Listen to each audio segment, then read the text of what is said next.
All right. Good evening, ladies and gentlemen. Indeed, a Merry Christmas and a Happy New Year 2024 in advance. I'm glad you're watching Afriq Talk Show. Welcome, welcome, welcome. This is a show that gives you an opportunity to air your views, listen to other people's views, and weigh on matters politics in our country. So karibuni sana. This is a special edition as we are in the celebration mood, as we are celebrating Christmas. I just have to tell you, Merry Christmas. Enjoy your day. Be responsible and keep safe. So this is another opportunity that we are bringing you a nice show. And in today's show, we just want to wrap up the year. The year is coming to an end. Today is 25th of December. We're only remaining with a week. Then the year is ending. So what have we achieved as a country? That is why if you look at our show, there's a lot that we are going to discuss. Of course, we are talking of Hustler Christmas. This is the second Christmas that hustlers are celebrating, or the second Christmas that Kenyans are celebrating when we are having a hustler president. And of course, this is the Christmas that we are celebrating when the hustler president has actually uh, finished or terminated his first year in office. So karibu sana. I can see Muhammad Ege or Muhammad Ige has already joined us. Hello, sad that the rest of Africa never keep time as any Easterner. Oh, sorry. Uh, Mr. Egg, I know the rest of Africa never keep time, but we'll try to keep time. There's some good news that are happening that we are still making some preparation, and I want to tell you that in today's show, we are going to have so many people. I'm going to be joined. I'm also having a guest, and the guest is somebody who is known by you. If you look at my screen, there's somebody called Jeremani. This is a great Kenyan. This is a great historian that is going to help us understand and wrap up this year in a special way. Actually, he's going to try and explain to us the trouble with Kenya. So Jeremani is going to join us. I'm also having one of the great Kenyan. I'm also having Alex. Honorable Alex is also going to join us. He's also somebody with some interest and vast knowledge in history. So today we are not going to like speak the politics of which side are you or which side you are not in, but we are just going to look at how was the Christmas, how was the hustler Christmas, how are celebrations outside there, what was some of the observations, what were you able to do, and you also maybe if you compare what you did today compared to what you did last year? Is there any progress? Is there any difference? Was Christmas today better than it was last year, 2022? So that those are some of the things that we are going to look at today. So just keep it here. And if you've not subscribed, I'll just want to remind you to ensure that you subscribe to our channel so that whenever we are live, we are able to notify you. And again, if you're joining us, kindly ensure that you like and share the video so you can have a look at this. Hi viewers, it is Mr. G from Afriq D24 wishing you a Merry Christmas and a Happy New Year. Thank you for being so. To our esteemed viewers, followers, and subscribers, on behalf of Afriq 24 TV, I want to wish you a Merry Christmas and a very Happy New Year. Thank you for being part of us. God bless you. All right, our viewers, we won't stop wishing you a Merry Christmas and a happy 2027. Of course, that is why we are here. It's indeed a Merry Christmas. I know people had different experiences. So just on the comment section, I would like you to tell me what was your experience, because you're trying to compare today's Christmas and the previous one. Is there anything that happened better than it was last year? Or do we want to say that today wasn't that good? Actually, I'll also be able to sample some of the comments from Kenyans concerning today's event. And as I've told you that in few minutes, I'm going to have two guests here. One of them is Honorable Alex, and I'm also going to have Jeremani. I know for those people who've known Jeremiah, he's really a great Kenyan, a great historian, somebody who understands history of the world, not only history of Africa. And today, you can see Muhammad Ege already knows what I was going to say. Jeremiah has done it again. He's done a book, and in this book, it's a book that is going to help this country. It's a book that is addressing some of the issues that we do address here. It's a book that is addressing the trouble with Kenya. So Jeremiah is going to help us understand the trouble with Kenya, because once we understand the trouble with Kenya, then of course we are going to get to the solution. So keep it here. If you are joining, kindly start by liking the video and sharing and inviting friends. Then secondly, remind that person who've not joined that today there is a great discussion that is going to take place. Merry Christmas and a Happy New Year. Good year. Happy to see you. I hope your Christmas was okay. So maybe on the comment section, you guys can just tell me how your day was. Yeah, you can just tell me how your day was. I've seen so many people. Some have even sent me videos how their day was. Like, have a look at this. There's somebody who also this is somebody who I know during Christmas people go home to celebrate with their families. There are those who've been in town, and this is the moment that they have to travel to go celebrate with their families. There are some who are outside the country. This is the time that they come back because it is festives. And some of the things that happened, I just want to show you. This is just, should I say for fun, but how Christmas feels there. For those people who've been away for long, I'm told this is how you behave today at home. So guys, it's going to be a great discussion. So just keep it here as you tell me how your day was. How did you see the Christmas? How can you compare it with the last year? Actually, we are going to compare it. And again, in my topic, I'm also talking of getting back to the dark days of KANU. There are some of the reasons why I'll tell you so. I'll also play for you some clips that will try to give you to compare the regime that you're having currently and the previous regimes. Of course, I'll tell you some of the promises that the current president gave when he took office. I'll also give you the promises that the former regime gave and how they responded to these promises. And after that, I'm telling you, we are going to wrap it with some solutions. We are going to wrap it with Jeremiah, who will tell us the trouble with Kenya. Everybody wants to know the trouble with Kenya.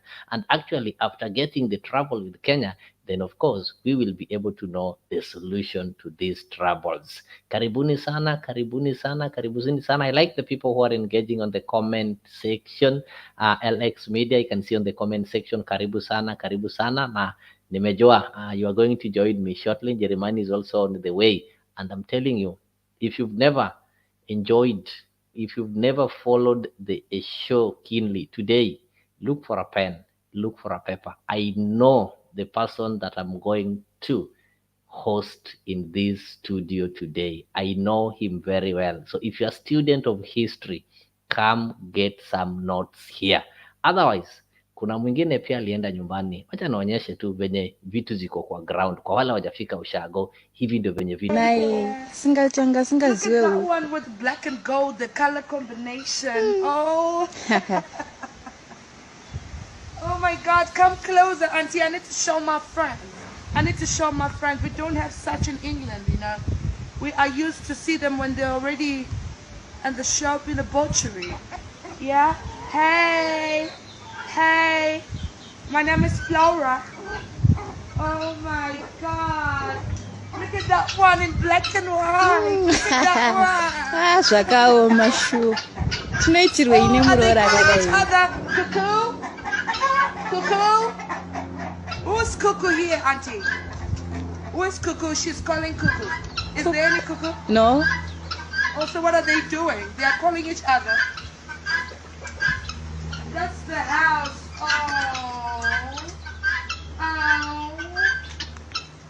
Oh my word, look at that black and white one.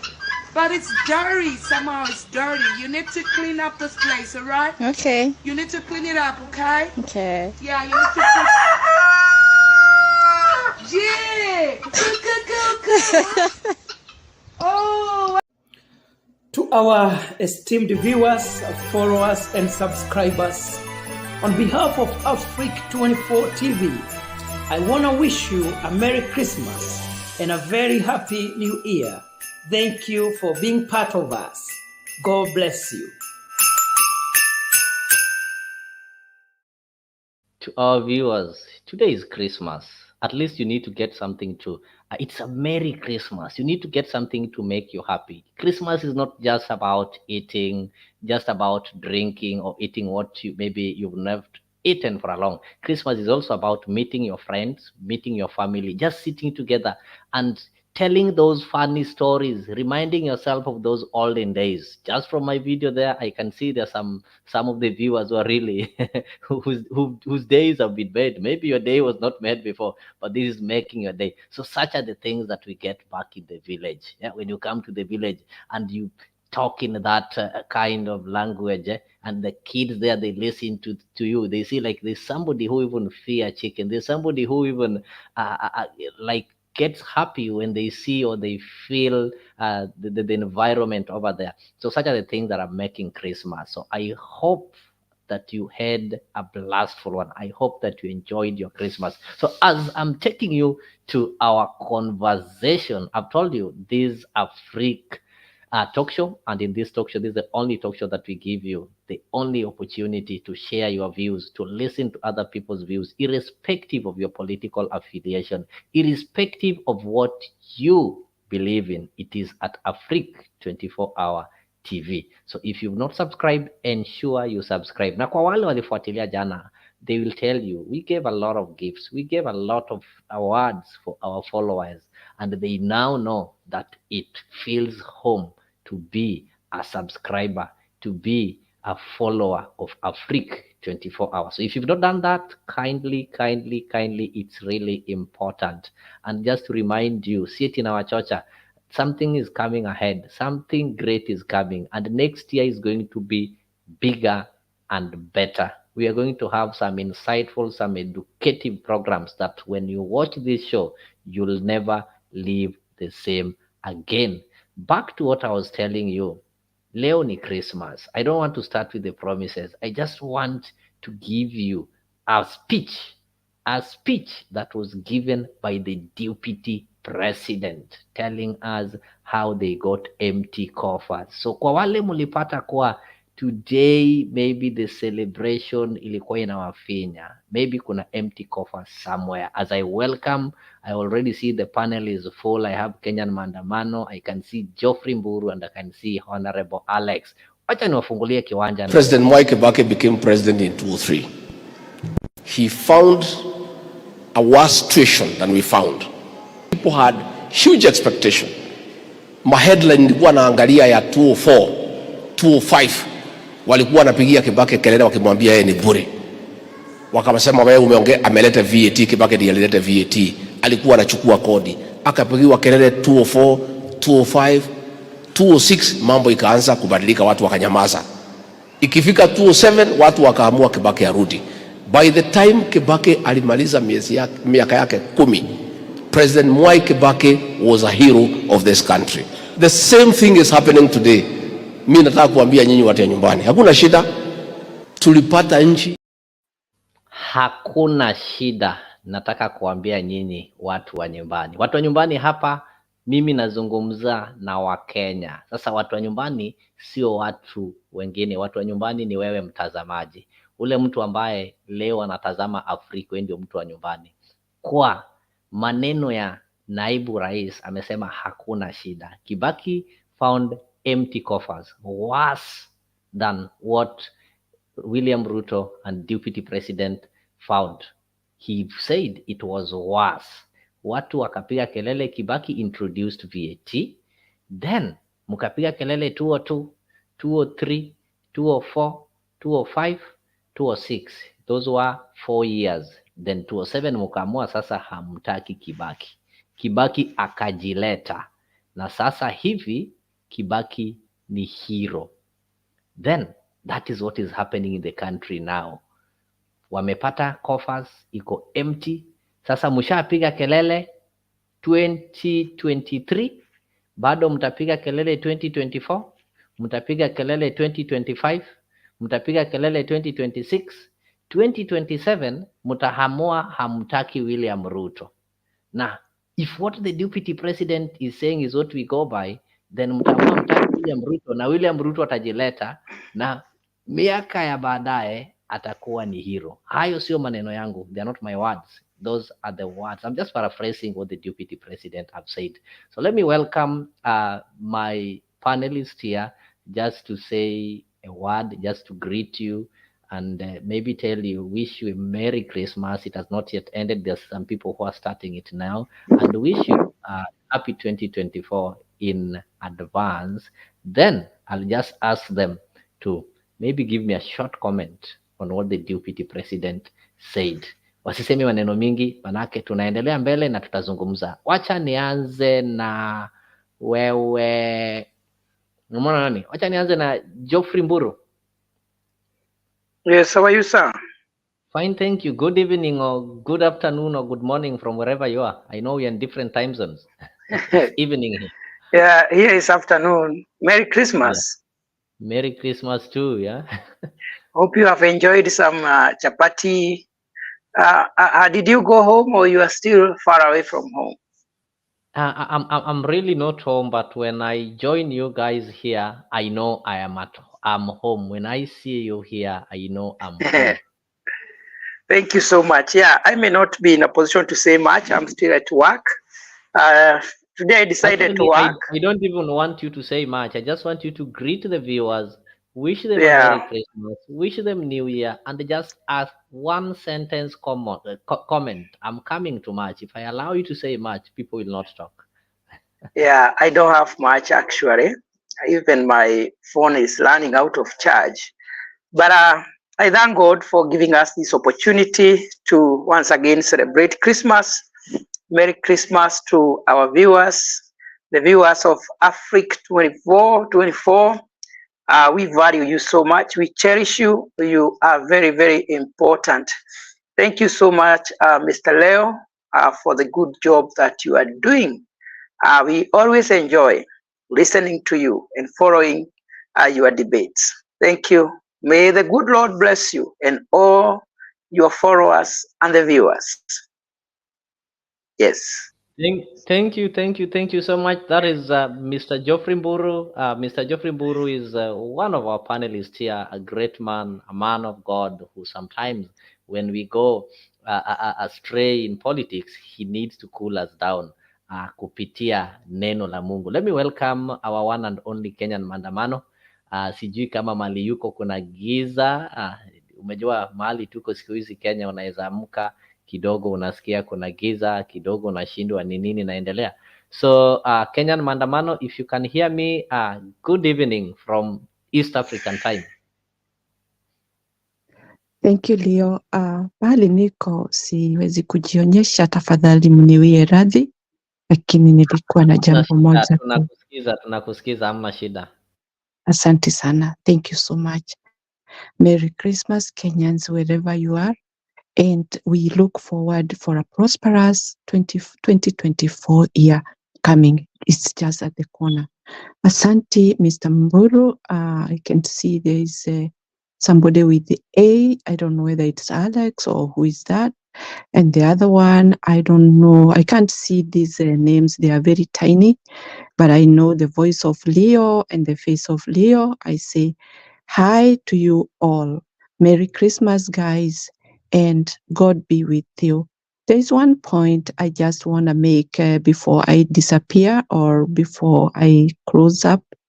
There was no empty coffer. The only empty coffer is their pockets. You see how they are looting all sides.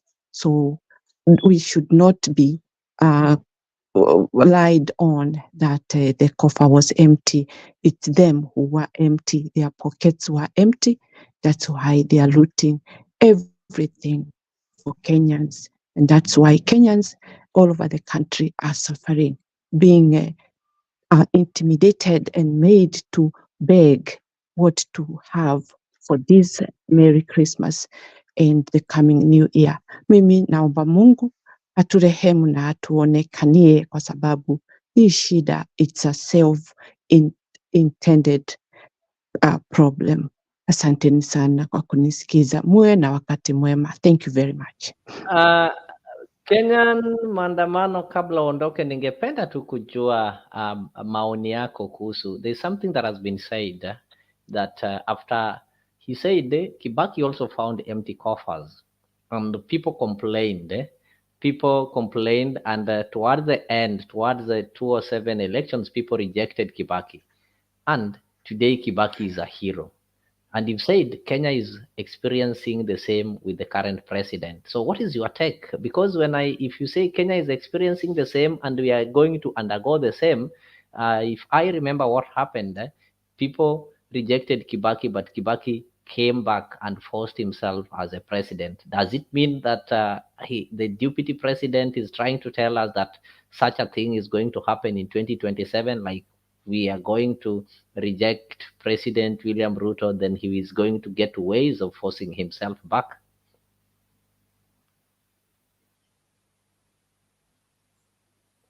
Can you hear me? Yes. Can you hear me? Yes, I can hear you. Can you hear me? Okay. Yes, these I can hear you.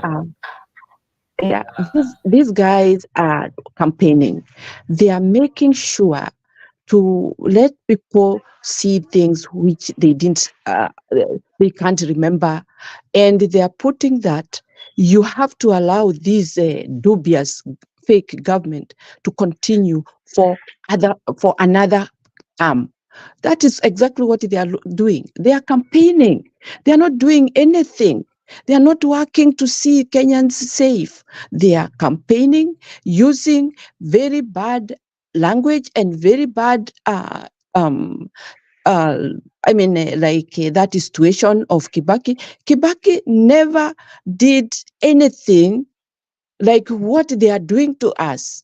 Kibaki came to the government, which was rotten, and he sat down seriously in his office, worked so hard to resurrect the country. But these guys, they don't want us even to resurrect ourselves. They don't want us even to work. They don't want us even to do anything. Kibaki never went to people's homes to look for money, taxing people all this much. So let them not use that language. Kenyans, we are not fools.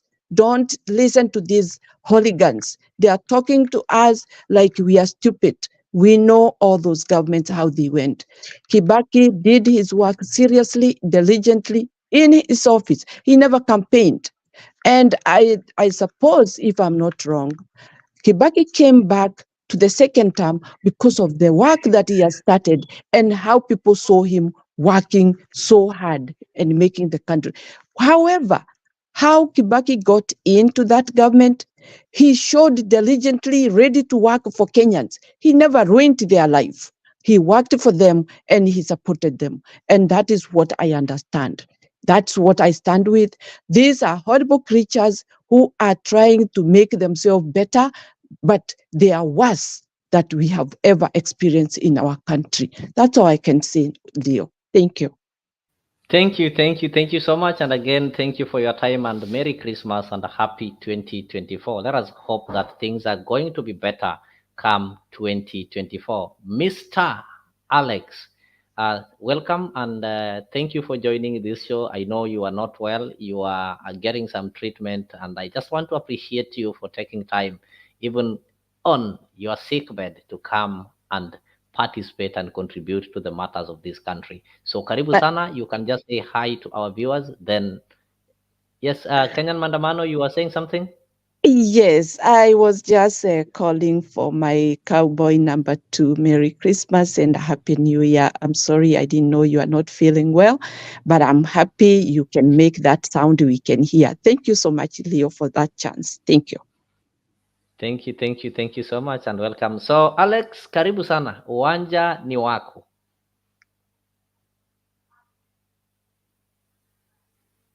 Alex, can you hear me? If you can hear me, proceed.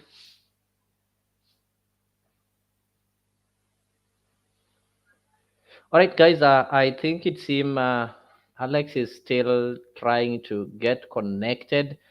I'll just go to the next person. I have, who is this? Let me see.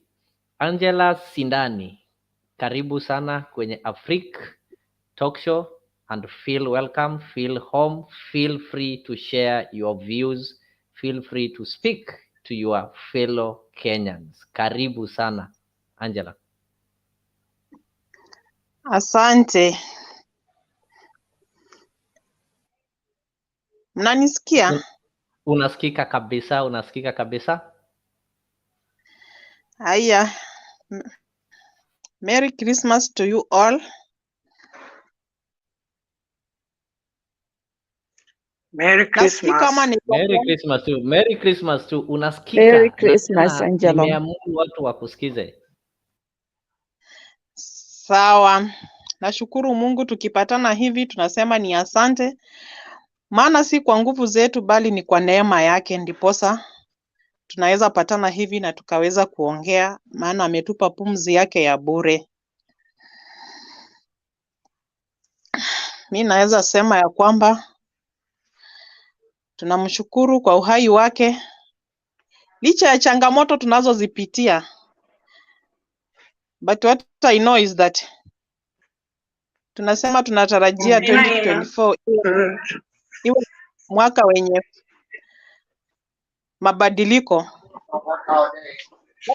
I can just remember when I was young, my grandpa told me that never trust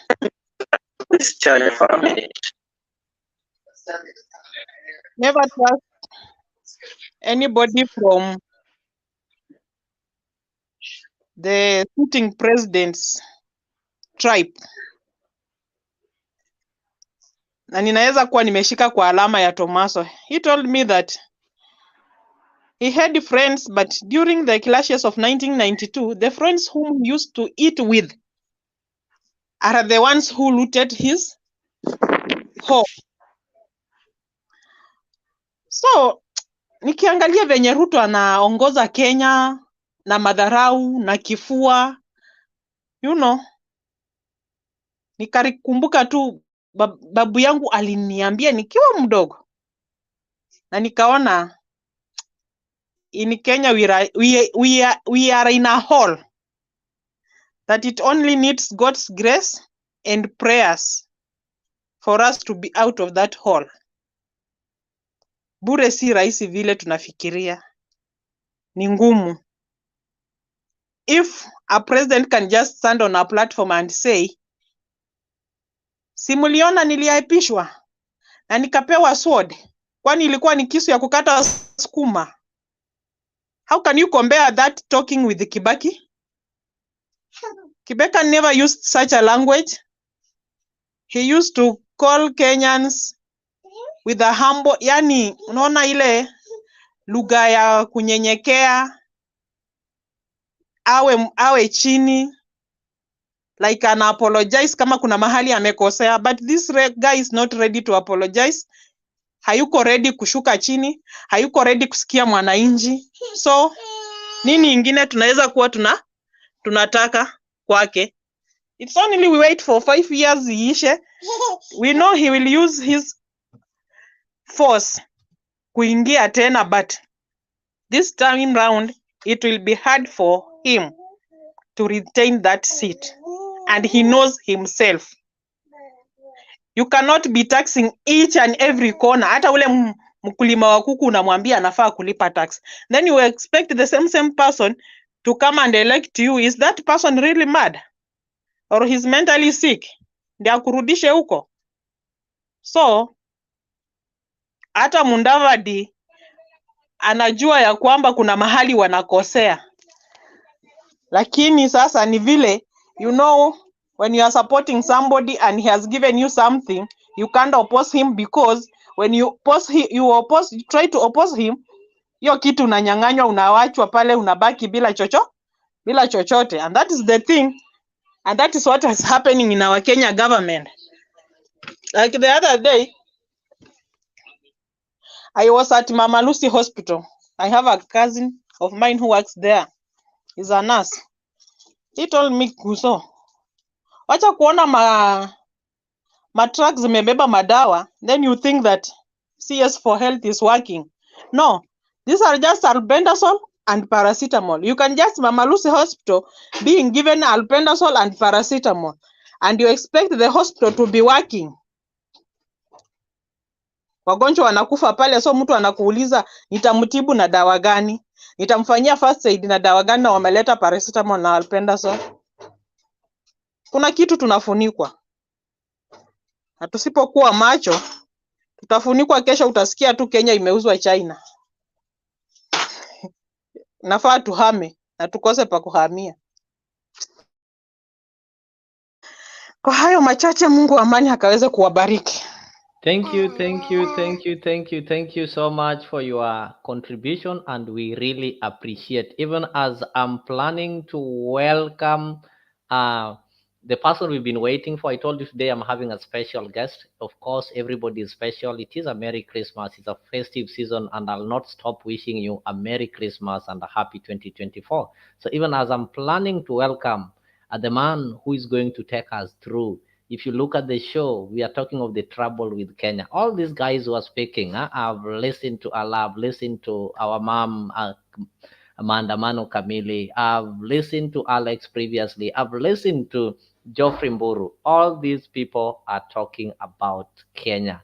And you're not talking of Kenya in a good way, even though there are some things that are positive. There are some things that are good in this country, but majorly people are complaining there is a trouble in this country. And there's somebody who is going to take us through, who is going to tell us the trouble with Kenya, so that as we are looking for solution, we know the right solution. My sister, they have said if you go to Mama Lucy, wamepeleka mebendazole. I don't know how to pronounce such things, but wewe ukienda pale unapata shida yako haihitaji hayo madawa maparacetamol walipeleka pale. So at the end of the day, you'll find that the medicine that is there is not the right one for your problem. So that is why, for us to be able to solve Kenyan problem, we need to know the problem. We need to know the trouble. And that is why today I'm having with me a social historian. He's a lifetime social historian. He's a historian. I've known him before. And he's having some rich wealth in history, not only of Kenya and Africa, but the entire world. So today he's going to tell us. He's also written or put down a book. He will tell us about that book. So before I welcome Jeremani to say hi to the viewers, let me just play this video when the president was giving promises to Boda Boda.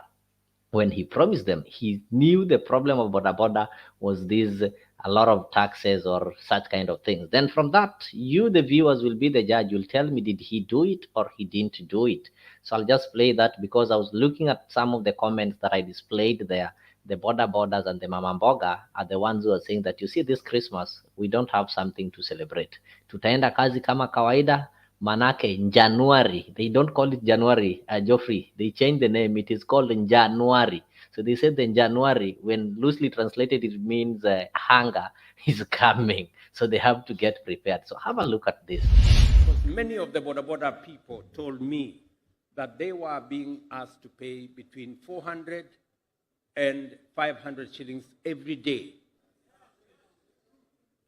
Now this will cost you less than 200 shillings, maybe 100 daily.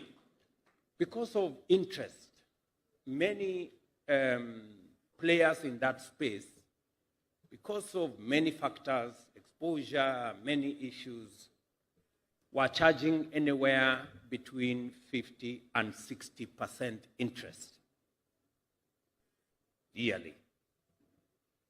I am happy that even the people who do not have the money to pay cash, right? Now they have an opportunity to pay on credit, but they will not be paying 60%. They will be paying interest less than 10%.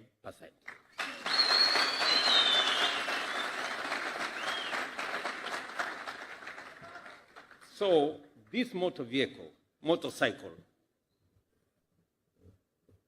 that is 160,000, if you pay on time, it will cost you a total of 190,000 or something below 200,000. After 3 years, that's all the money you will pay. The figure of 300,000 for a motor vehicle of 130,000 is no longer applicable. So instead, because many of the border people told me that they were being asked to pay between 400 and 500 shillings every day. Now, this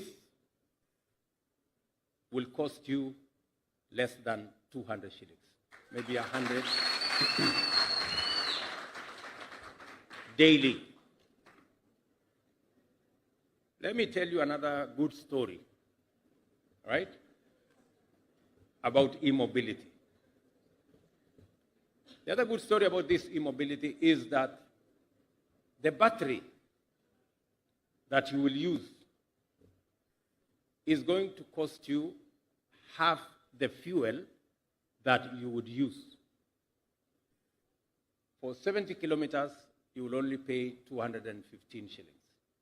If you were to put fuel, you would need... Yes, ladies and gentlemen, that was your president.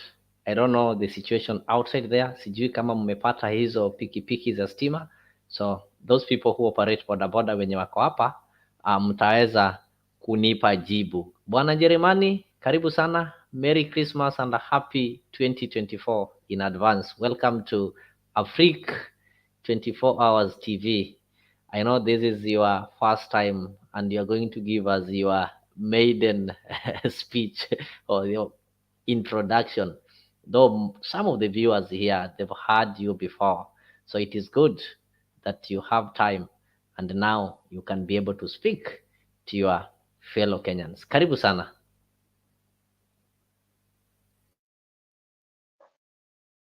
Asante sana Bwana Leo.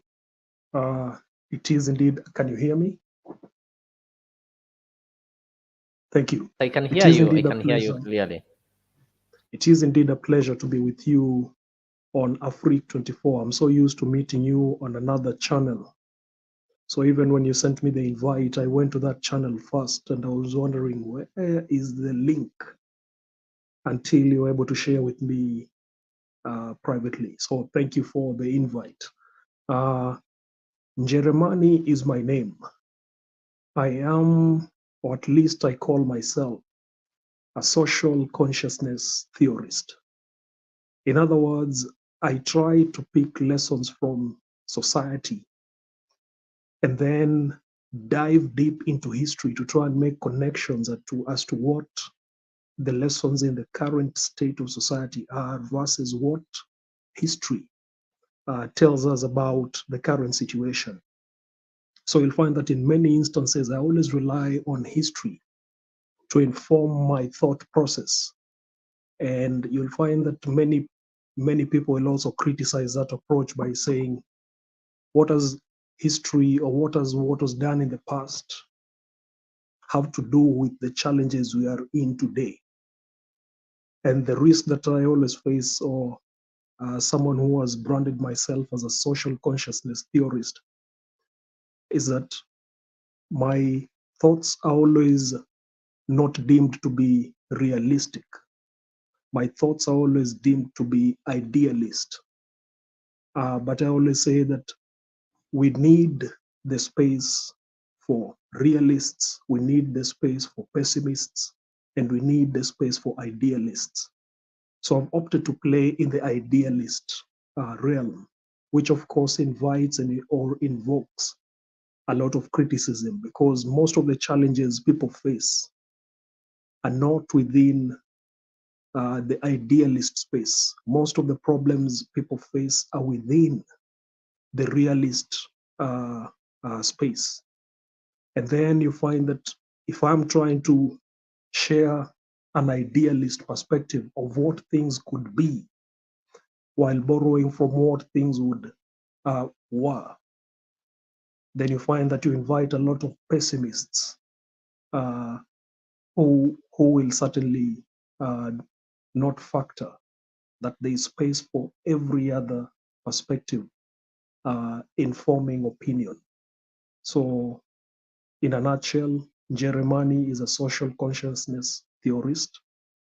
I look at society and then provide my, if I may call it, sense of thought, in addition to what many others have, with the hope that in the process of it all, we may be able to get solutions to the problems that bedevil us on a day-to-day basis. Thank you so much. I know there's a lot that you're going to share with us. There is a lot that you're going to share with us. So maybe I'll just give you a quick question based on your words or based on your quotes. I'll just quote you. When you say, the trouble with Kenya is simply and squarely a failure of the citizenry. I think that is you, if I'm not wrong. Yes. The trouble, and I'll just, maybe just a minute, allow me to illuminate it there. The trouble in Kenya is simply and squarely a failure of the citizenry. You know, can you just make us understand what do you mean? What do you mean? How has the citizenry failed in Kenya? And what about this citizenry? What defines maybe citizenry? At which level do we say that people are really citizens and they are really adhering to the roles, the traditions, and they value their country? Thank you for that, Leo. And I made that statement in contrast or in comparison to what Dr. Chinua Achebe said in 1983 when he wrote the book, The Trouble with Nigeria. I've written a book titled The Trouble with Kenya. And I was making this comparison where Dr. Chinua Achebe said, the trouble with Nigeria is simply and squarely a problem of leadership. According to him, the society was okay.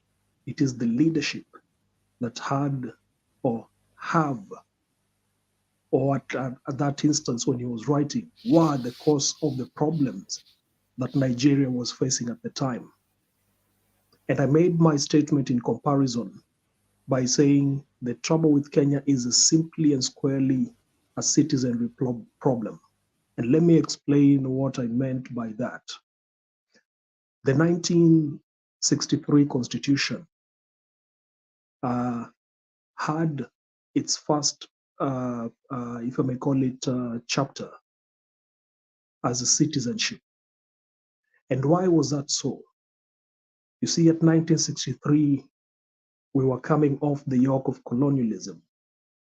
And the colonialism that we faced at the time was such that the African, or we had classes of people in the Kenyan society. So at the top was rated the Mzungu. Number two was, I believe, the Asian or Arab. Number three was Indian, or then you'd find Africans at the lower bottom of that, not official strata, but unspoken strata. When independence was coming, there was a big concern amongst the Mzungu settlers that what will happen to us and our citizenship. We have been citizens in England or the United Kingdom, where we were subjects of the Queen or the monarchy. And they wanted to see a situation that when independence is granted to this colony of Kenya, some of their interests will be secured. And they also, at that time, there was no convention about dual citizenship. And you can imagine, as a colonizer, as a settler, you've invested and built a lot of fortune in this colony of Kenya. And you're coming to a situation where, upon independence, this nation will cease being under the monarchy. And you are faced with a situation where you are likely to lose your citizenship in either of the countries. You're either going to lose your citizenship in the United Kingdom, or you're either going to lose your citizenship in the new country called Kenya. And so they made every attempt to ensure that the citizenship question is put together in a manner that secures their citizenship rights.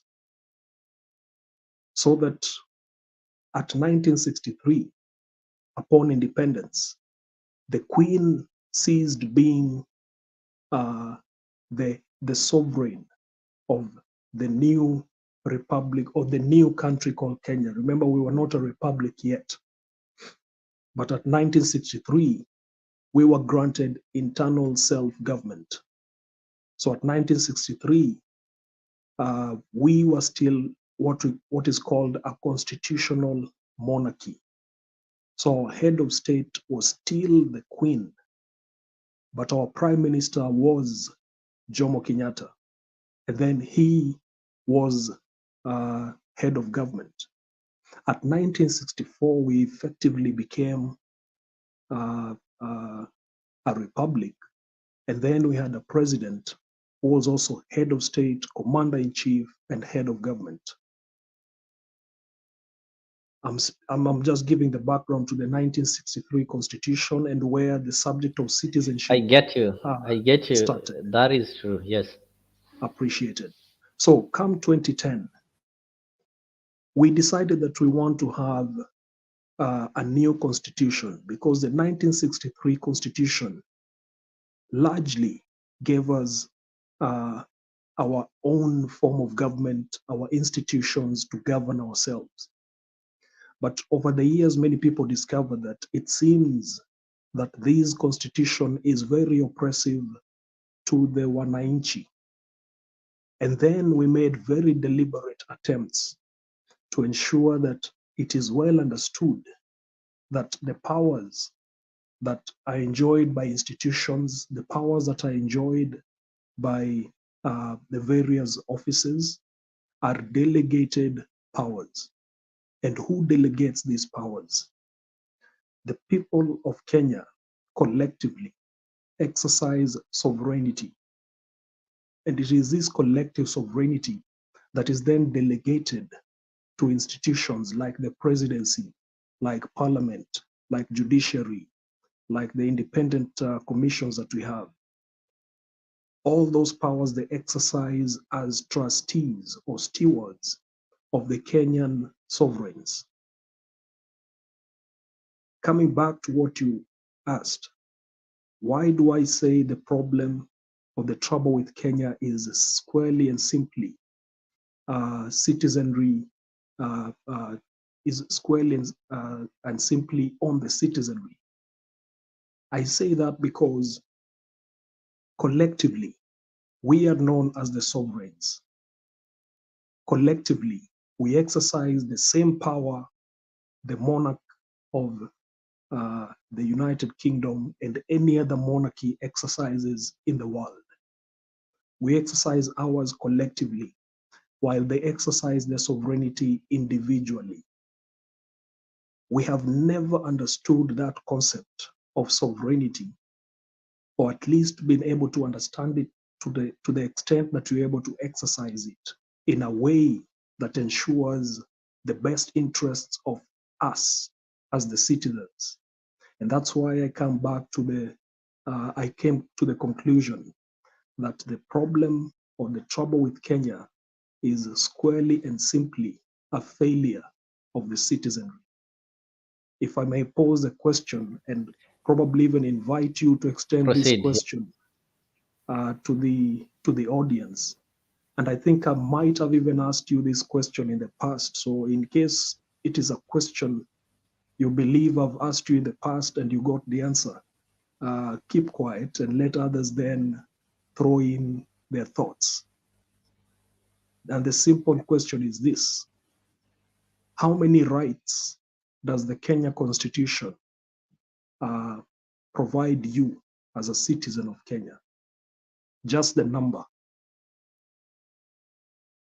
So to the viewers over there, anybody who is watching this show, indeed that is Jeremani As you've known, he's an enthusiast historian, and he posed a question. The question can be responded to by anybody. You can use the comment section there, whether you're watching from the other channel, Mutembei TV, whether you are watching from Leo TV or you are watching from Afriq 24-hour TV. If you know the answer, how many rights that Kenyans have within the constitution, just the number, not mentioning the rights, you can type it there. And because we're still on the festive season, actually, what we were doing yesterday, bado tutawezafanya ile kitu, we can still award you kupata the right answer.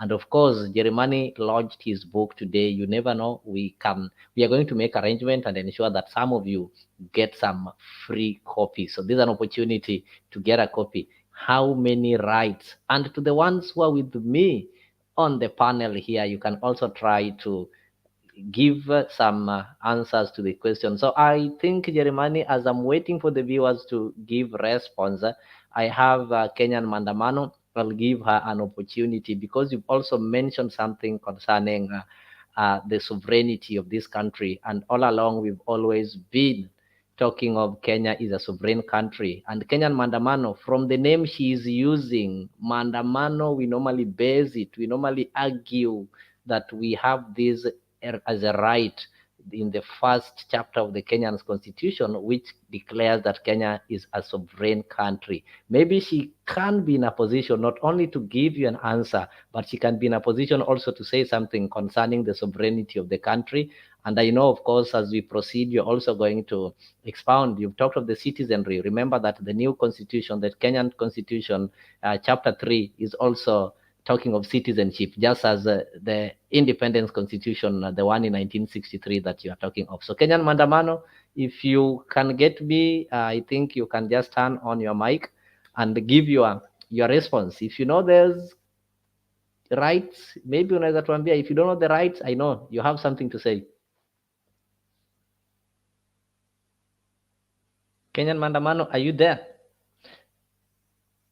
Then as she joins, Brother Benson Media, welcome, Merry Christmas and Happy New Year 2024 in advance. Benson is asking how he can get the copy, and he's also requesting that we share how they can get the copy. I know you are going to address that one towards the end or in the middle of this show. You'll have to tell them how they can get the copies. I know there are people who are in Eastern Africa, the ones who are in Africa like us. We would also want to get the copy back home here because the book is really going to help us understand the problem with the country, Kenya. So as you're explaining that, ensure that you also tell us how we can be able to get the copies. So it seems the answers are not coming, but as we keep on waiting for somebody maybe who will get the right answer, I'll just maybe allow you to proceed. If maybe you can just enlighten us on that, because what we know as Kenyans, if I'm arrested today, I will always tell the police officer, I know my rights. But there is one thing, if it reaches a point where they will now tell you to maybe elaborate on that right, then that is where we'll have to draw lines. But what every Kenyan know, and I'm sure outside there, they'll tell you they know their rights. So the only problem is they will not be able to tell you which rights. Bana Alex, I can see your back. Can you be able to speak? Yes, yes. All right, proceed. Thank you, thank you, thank you.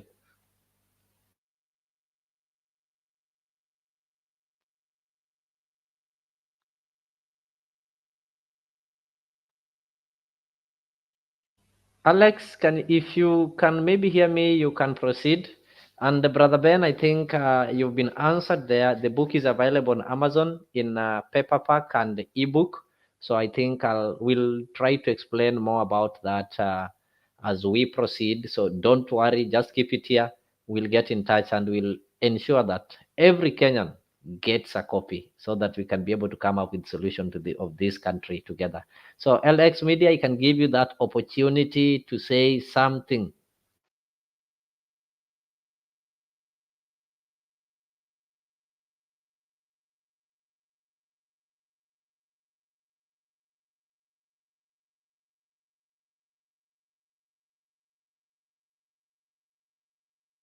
Sorry, guys. I think Alex is not at a position. He is not feeling well. He is in hospital, even though he's trying so much to get in touch, but it is not coming. So I'll just proceed, Mr. Jeremani, just to help you, maybe help us answer some of these questions.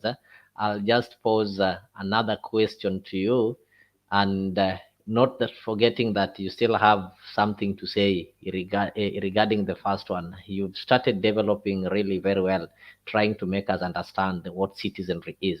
So in that, I'll also ask you a question. Just I think it's still related to the same. What makes us Kenyans? Like, okay, we say I'm a Kenyan. What makes me a Kenyan? I think you'll be able to explain that one to us. What makes me a Kenyan? You saw what happened. We had Miguna in the previous regime. He was deported and he was told, you are not a Kenyan. After that, again, he came back without such drama and he's still a Kenyan. So, if I may ask you, maybe to try to make us understand what makes us Kenyans. Sure. Thank you, Leon. You've preempted a question that I usually ask of my audience. What Yes, makes us you try Kenyan? that. Somebody have already told you, Angela Sidani is telling you that we have 5 rights, or is she right or wrong? That's okay. That will illustrate. I like that someone has said 5, and I thank you for that. Let's keep it going. When someone hits the number, I will probably then address them. But so far so good. Thank you, Angela, for that. Angela Sindani for that input. But still, it is not the answer. We'll keep going. Coming back to the question you posed, Leo, what makes us Kenyan? That's a question I usually ask of every Kenyan, not only every Kenyan, but remember my book is titled The Trouble with Kenya. But I say that the trouble with Kenya is a microcosm of every nation in this world that has had the DNA of monarchy in its founding. When I say the DNA of monarchy, it means any nation that was founded based on monarchy principles or the principles of monarchy will have the same problems that Kenya has. Some nations have been able to overcome their challenges very well. Some nations have been able to put forth institutions to safeguard themselves against some of these problems that Kenya faces today. But Kenya is one of the countries that still struggles to surmount or overcome these challenges that we are facing today. We are certainly not the only ones.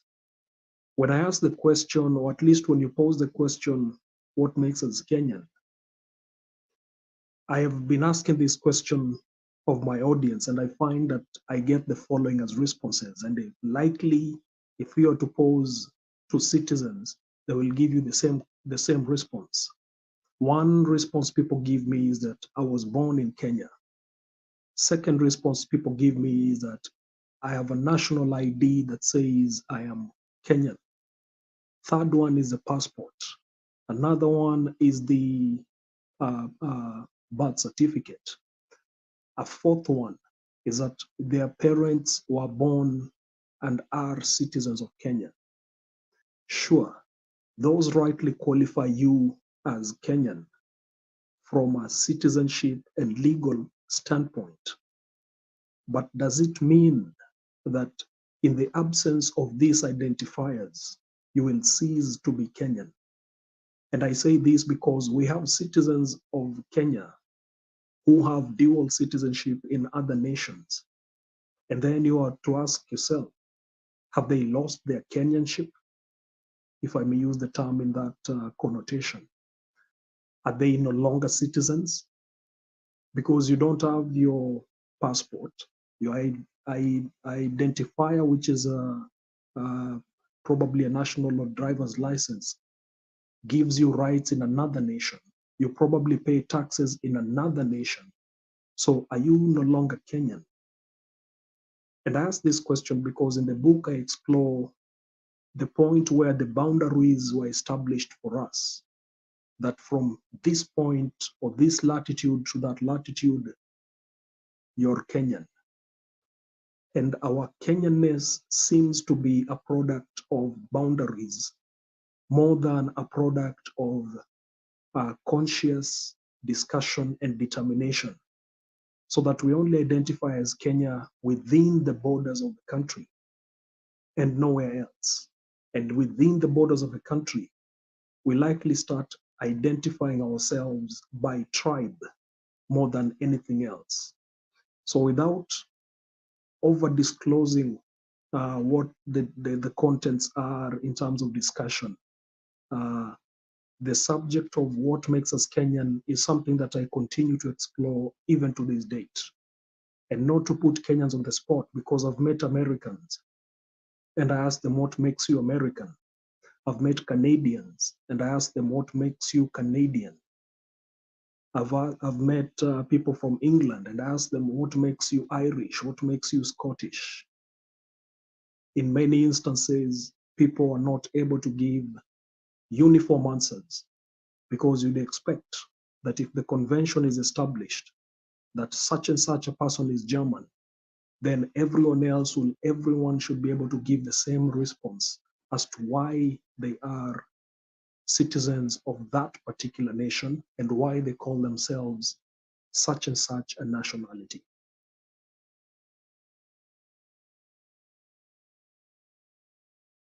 Thank you. Just pause from there. Let me get, I've seen Mzee Pen Nyagaka, my senior, is also present. Pen, karibu sana, nitakupatia nafasi. Let me get Kenyan Maandamano. I think she can now be able to speak. Then after that, we can get a word from Pen Nyagaka, alafu tutaendelea. And to the viewers, if you're joining us and you're wondering, tuko wapi, this is Afriq 24-hour TV. This is a platform, this is a talk show that enables you to share your ideas freely, irrespective of your political, religious, or economic affiliation. It's also an opportunity for you to be able to interact with Kenyans from different parts of the world.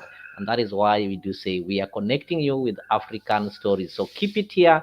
More programs on the line as we wish you a Merry Christmas and a happy 2024. I can assure you and promise you that come next year, you are going to like it. We are going to give you the programs that you've been missing.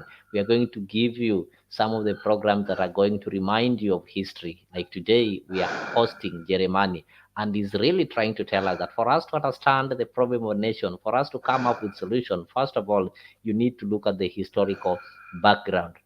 We need to understand the history of these countries and similar countries and how it happened in those countries.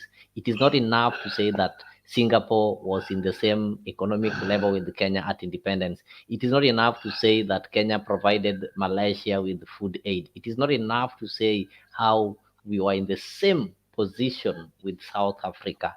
We need to understand how South Africa did it different and reached where they are. Karibu sana Kenyan Maandamano. I can allow you to unmute yourself, then you speak, please. Thank you, Leo, and the panelists. Jeremani, anytime you come here, we learn a lot and we get more knowledgeable of what before we didn't know. Asante sana kwa masomo hii yote ambayo unatupatia na uendelee hivyo hivyo, because I remember one time Ruto said that we don't want history, but history is the guide of which we can use for our streamlining in our country and how we can be able to account things that happened in our country before. And it is a very good lesson that we are learning from Jeremani.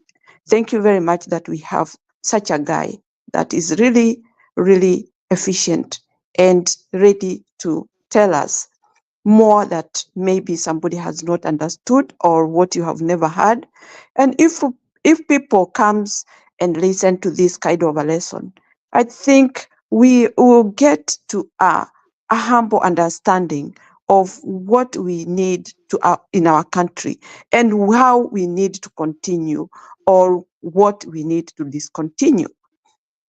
Thank you so much, Jeremani, and may you have a Merry Christmas and a happy, prosperous coming year.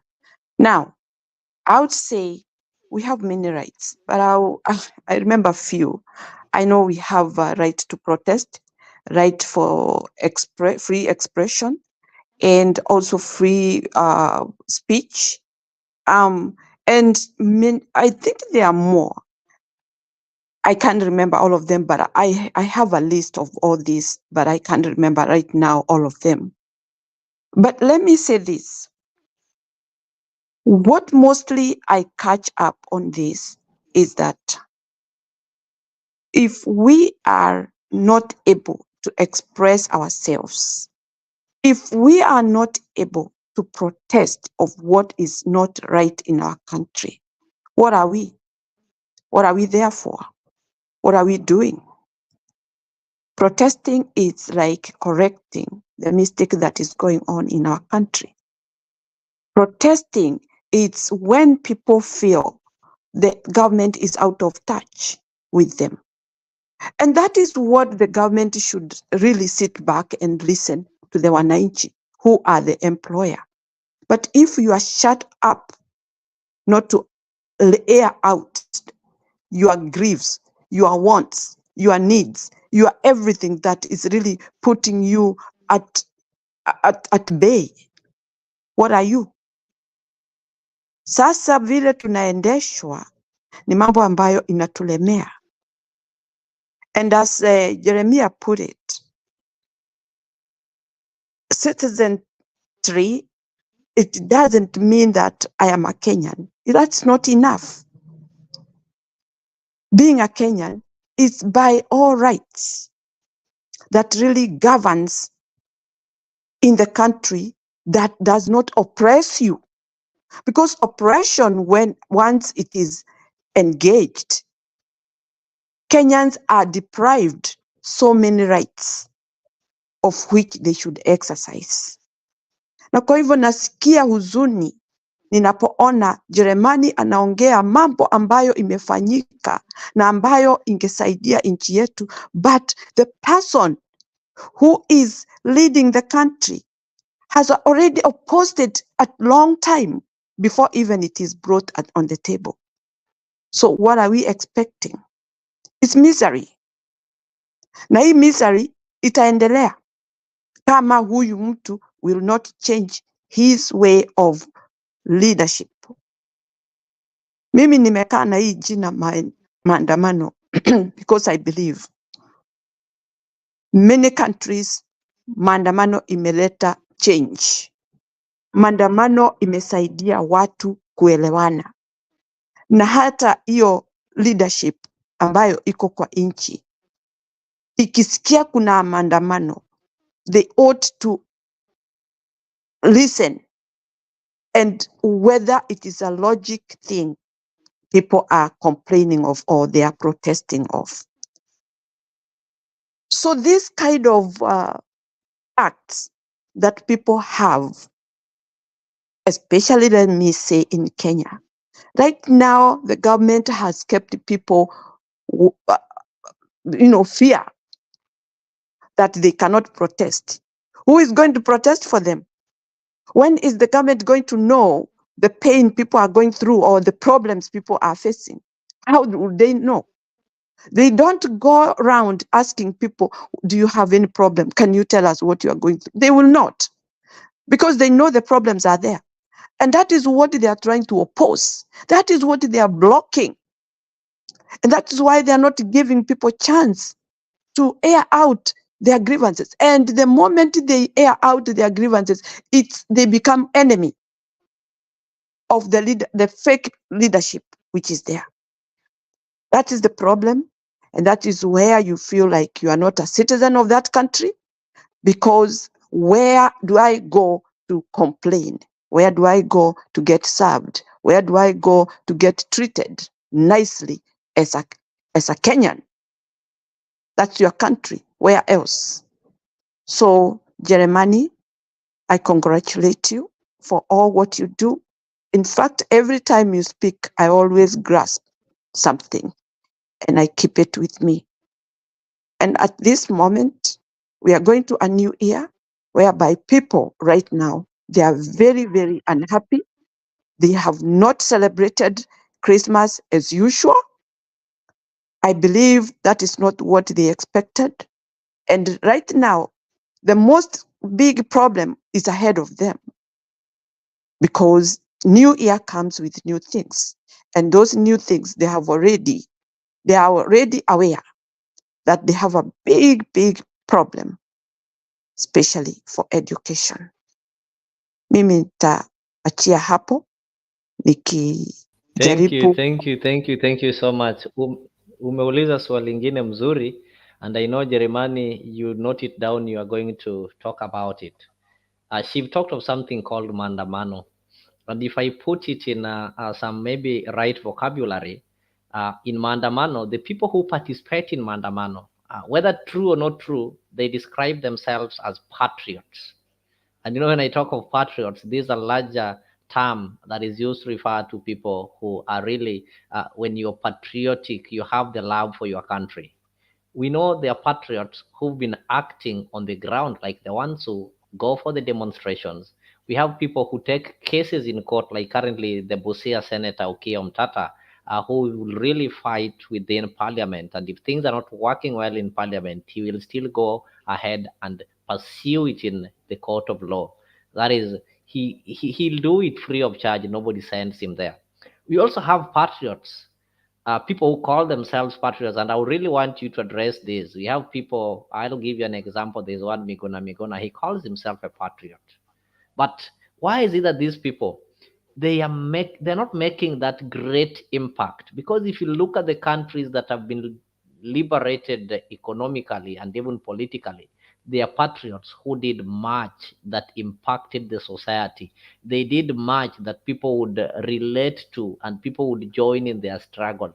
But why is it that the patriots that we are having in Kenya currently, they are doing little impact? Miguna will come and will tell you how he's only going to liberate a section of a community in Kenya, not knowing the entire country is suffering the same problem. Then after a few months, he's nowhere to be seen.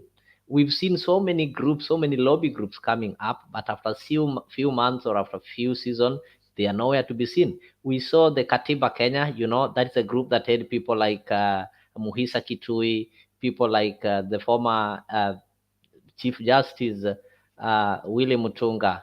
Towards the end, or towards 2022 elections, they joined the political parties. So could that one also be a problem that Kenya is facing now that we are discussing the problems with Kenya, the problem that we have in this country? So I'll give it back to you. And before I give it back to you, it will be unfair for me if I don't give my senior Pen Nyagaka an opportunity just to say hi and maybe also ask some of the questions that he's having. So Pen, if you can listen to me, Merry Christmas and a happy 2024.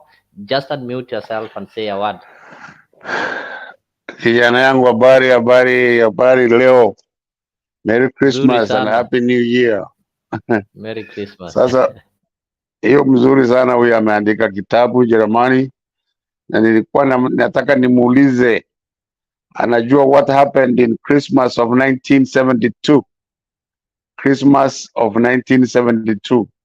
Something very tragic happened to us in Kenya. Kama anajua atueleze, kama ajui nitamweleza baadaye. Lakini kwa leo huyu ambayo ni Sakayo anaendesha serikali mzuri sana vile tulikuwa tunatarajia. Some of us voted for him, supported him. We still support him very, very clearly. So when people like Tuge, Kamau Tuge, people like Professor Ndungu are really the ones advising him to where he can borrow money, not from the banks, but from the IMF, from the World Bank, the Asian countries did. And they are rearranging the way they loan the money to third world country, where Kenya is one of them, because of Honorable Mheshimiwa Sakayo, Mashamba himself, Ruto. So we are very, very, very, some of us are very proud of what he is doing. And the guy who started the World Bank and the IMF is the same guy who predicted the Second World War. Because without bottom up and the killing of corruption, the economy will continue to suffer and suffer the most. So when we are doing the last 2 weeks, we're seeing a lot of people going to jail, a lot of people from the ministry, from information getting fired, from stealing billions. Najib Barara, they are going to jail. Either they are going to jail or they are going to court, which is a wonderful thing. So to President Ruto, keep doing what you are doing. And everything that these gentlemen are talking about, Mandamano and all this, is what they need to be doing so that they can knock the present government out in 2027. But right now, what are they doing instead? They are going behind Ruto, criticizing everything Ruto is doing. And when they are criticizing him, who is going to like them? They just only crying, criticizing one side instead of saying exactly what they are going to do. Kenya is vile mimi nawaeleza leo kila wakati. Kenya, we are trying to be a democracy, and in a democracy, it's ideas that are competing with each other, and then the people of that country choose the better ideas, but not necessarily going around crying and criticizing one group and calling them evil and the devils and all this other stuff. That is completely material. Some of us would not call it the Gingo Dinga that. We just know that he will never rule Kenya, and we don't, capital letters, DONT, want him to be the president of Kenya, because we know his corruption. We grew up with his dad, who was a wonderful man that would say 1, 2, 3 words and Kenyatta would put him in jail. And that is what the writer did. Raila got most of his credentials from his father, who was a different and a wonderful person. So leo ngoja nimalize ni kusema kwamba Merry Christmas, and kama huyu jameni atatuambia what happened in Kenya in 1972, vile ameandika hiyo kitabu, wengi tutaipata, alafu we lived the history, so we are going to refresh the history.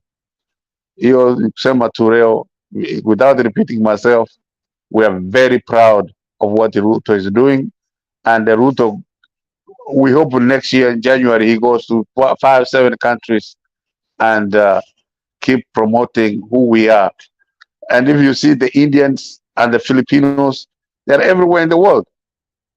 And if you think that the money that we send in Kenya does not have any effect in the economy, then you need to go to an economic class one more time.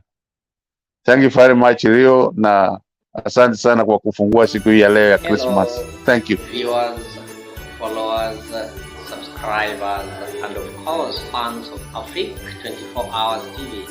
This is your host, Leo Nyabaya. You can call me Senior Rebel.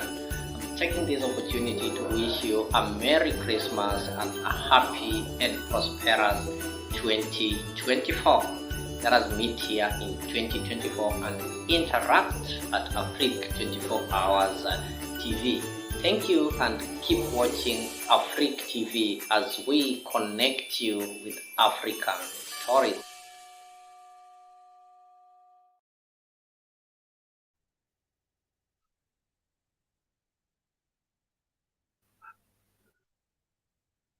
Pause. Thank you for watching Afriq 24 Hour TV. We are just here to connect you with African stories. We're just discussing matters of Kenya. So if you're joining us now, this is Afriq 24 Hour TV. This is a talk show that gives you an opportunity to air your views. It gives you an opportunity to learn something new. That is why we bring different panelists who are experts in their respective areas. Today, we are just looking at the trouble with Kenya, and with me is Jeremani. This is an historian. He told you that he is a social consciousness theorist. So he's trying to tell us the problem Kenya. He started by telling us something to do with citizenry. What makes you a citizen? and I think he brought up to date with the history when we got the Independence Constitution in 1963. He also told us the problem where it started, because we were, I think he'll be able to paraphrase that one again. We were a colony, and the colony Kenya was under the British monarch. You saw the king come in Kenya, I think late this year, and we really saw what happened. So it still tells you that we still have some connections with our colonizers. The connections are so deep that we cannot be able to divorce them that easily. So I just want to take this opportunity to welcome you once again and keep it here. And if you forgot to pick your pen, this is the right time that you need to get a pen and a piece of paper, because the things that are being said here, you won't get them anywhere. You won't get them in any of the mainstream media unless you pay school fee so that you get educated. So here we are just informing you. We are just connecting you. We are just are trying to unlock those stories that you never get an opportunity to be given. Those things that you always have to pay a consultant so that to be told. Those stories that you always have to pay school fee to sit in a classroom to learn. We are trying to unlock them right here. So Jeremani, just a quick one. You have two questions. The first one, I think maybe you'll start with the Muzee. I've just asked you about something that happened in 1972. Then the second one comes from the submission of our mom, Maandamano Kamili. She talked of being patriotic.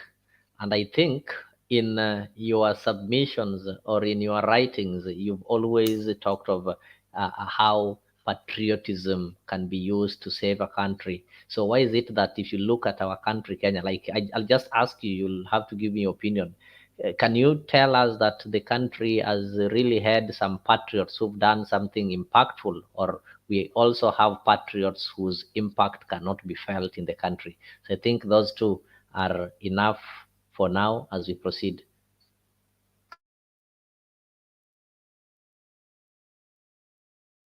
Thank you, Leo, for rephrasing some of those very good points of discussion.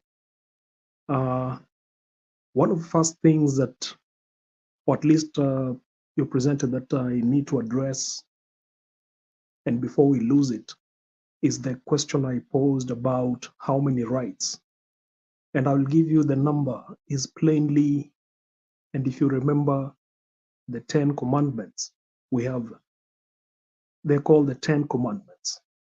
So in the same fashion, we have 10 rights that the Constitution grants to a citizen of Kenya.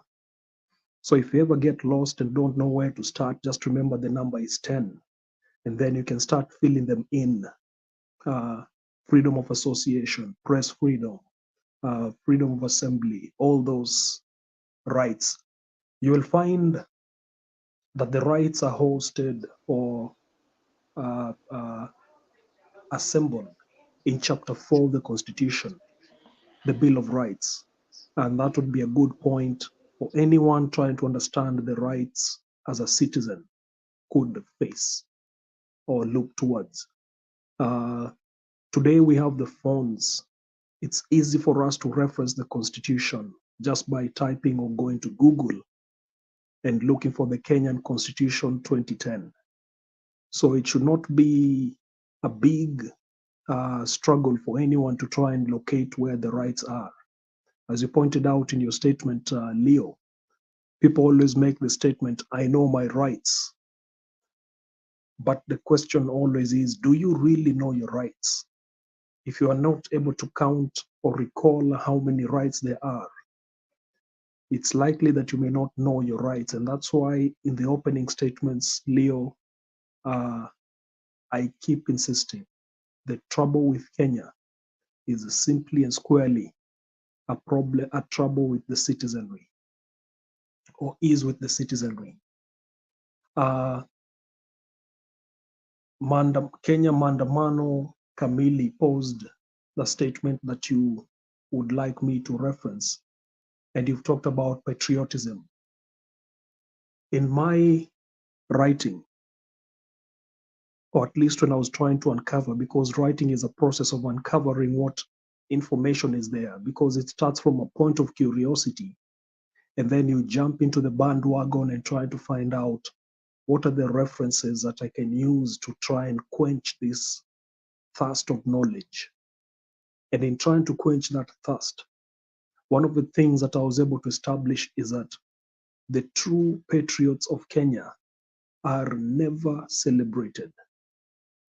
And I also referenced the same scenario, juxtaposed the same scenario with Chinua Achebe when he wrote, "The patriots in Nigeria appear to be falling way off, and the only ones that make their way or get to the limelight and get very celebrated are the ones who are very vile and represent the lowest form of nation building, and the ones that are very inconsistent with the aspirations, with the best aspirations of the Kenyan nation." I'm thankful to Kenyan Maandamano Kamili for the comments she made, because the discussions that we normally have are more about enlightening and exposing ourselves to new knowledge bases. Then with knowledge then comes the opportunity for us to make informed decisions and to make choices that are well informed and well founded on rationality, and not politics and not tribalism or those other negative vices that we have in society. Then, as we're still on that tangent of patriotism, you find that true patriots, people who went out of their way to deny themselves for the sake of the nation, like Bildad Kagia, are today not known in our history books.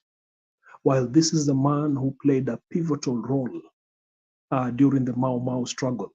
In fact, it was people like Bildad Kagia who brought in Jomo Kenyatta into the struggle. The militant struggle was a product of Bildad Kagia, Kungu Karumba, and others.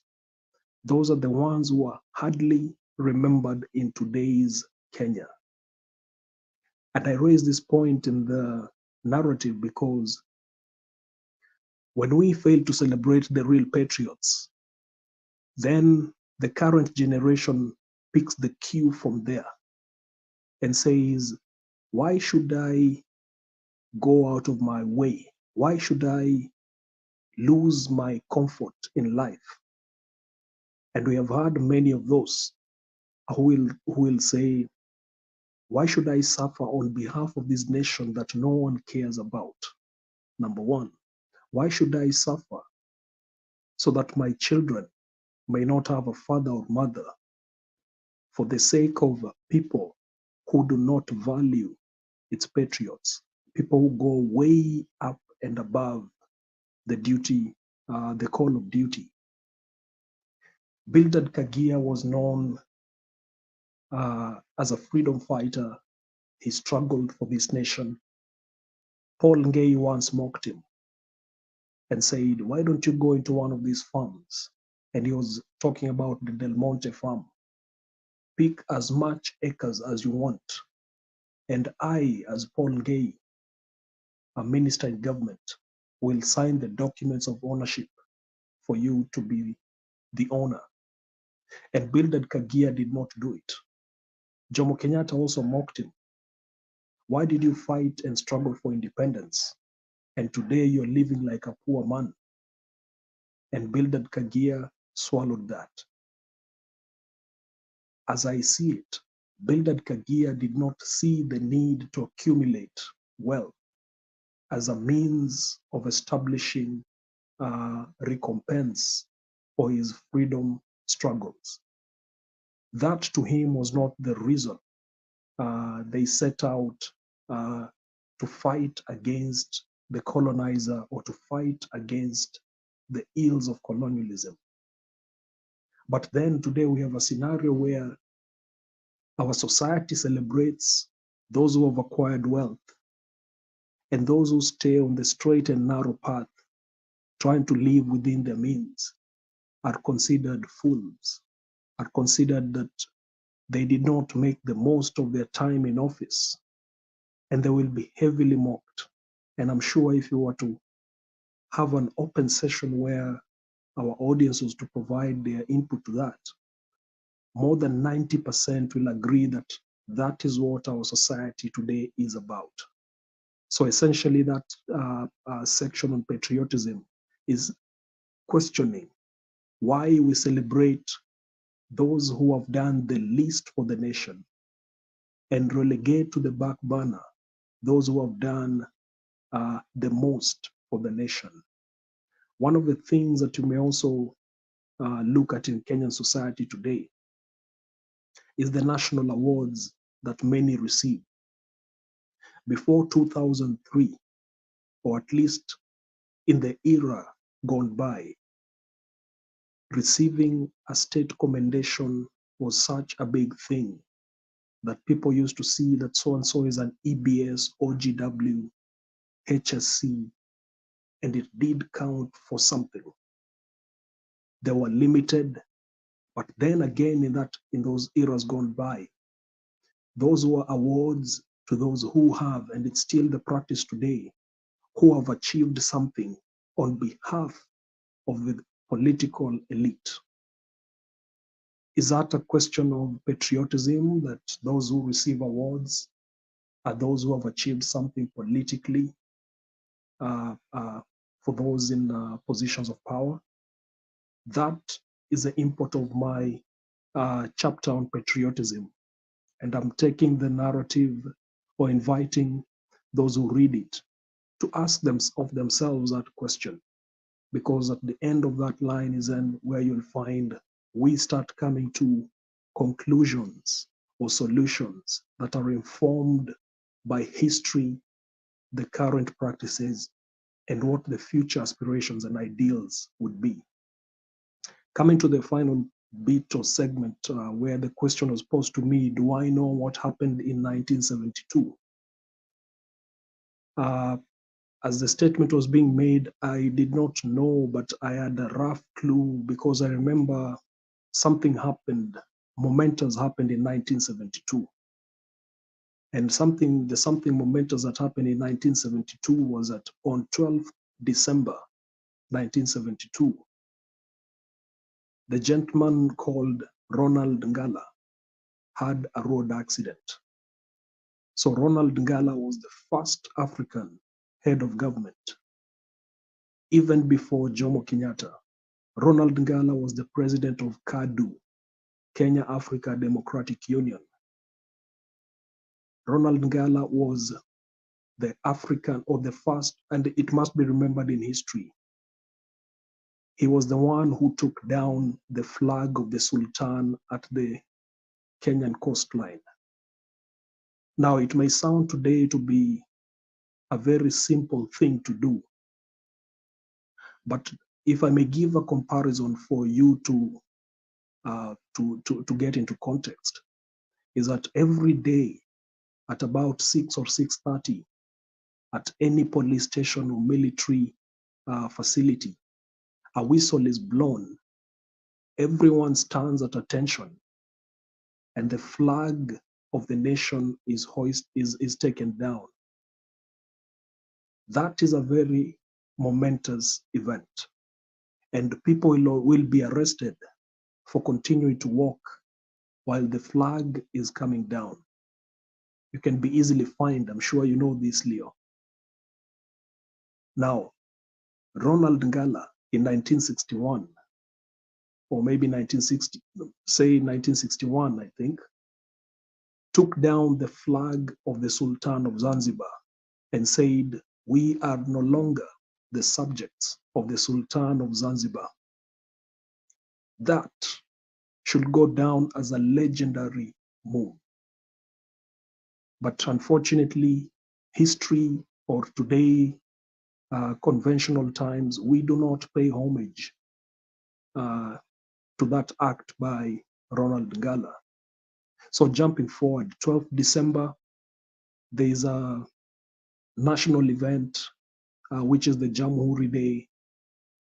Ronald Ngala decides not to attend which was also very telling because as a high-ranking official in government and a high-ranking member of the national party then, which was KANU, it was expected that Ronald Ngala would be at the national celebrations where the president would be making his address.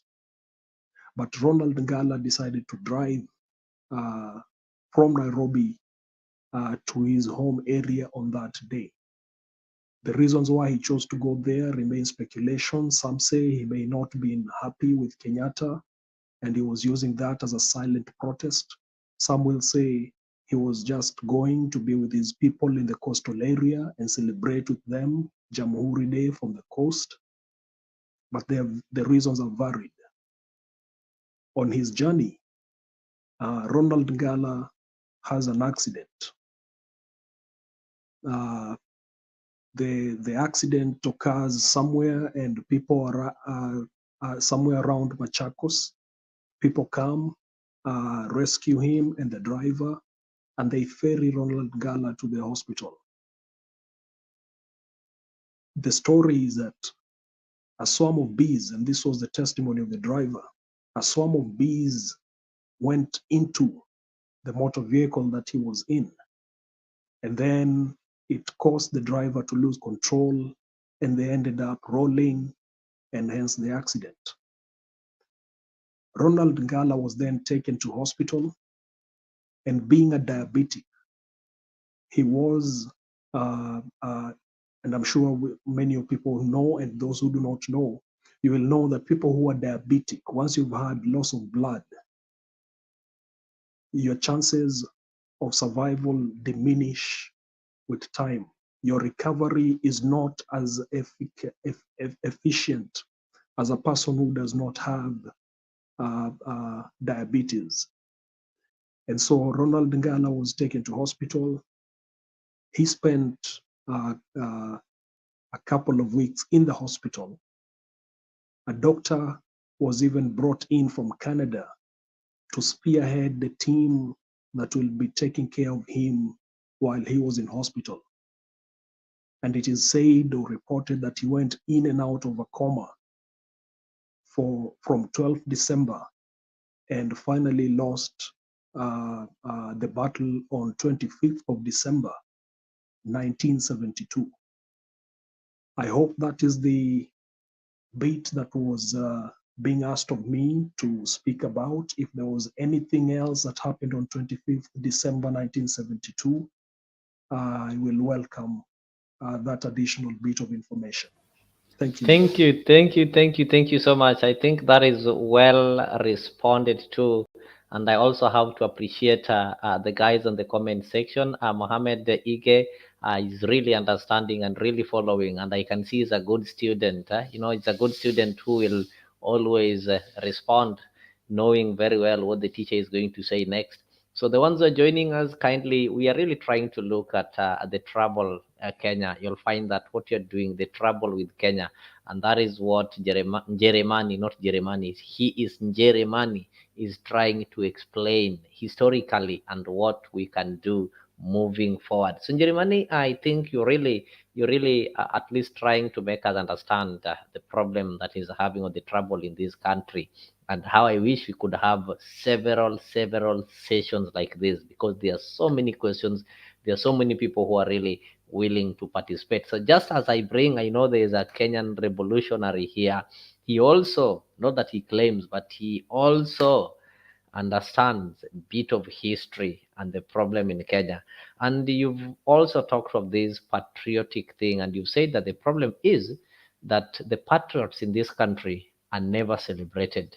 Instead, they are different people. If you look at the last regime, these state commendations, there was somebody who was awarded called Githeri Man, simply for eating Githeri, which is a Kenyan meal that every Kenyan eats. Simply for eating Githeri while going to vote, he was given a state commendation at the expense of those people who've done patriotic acts.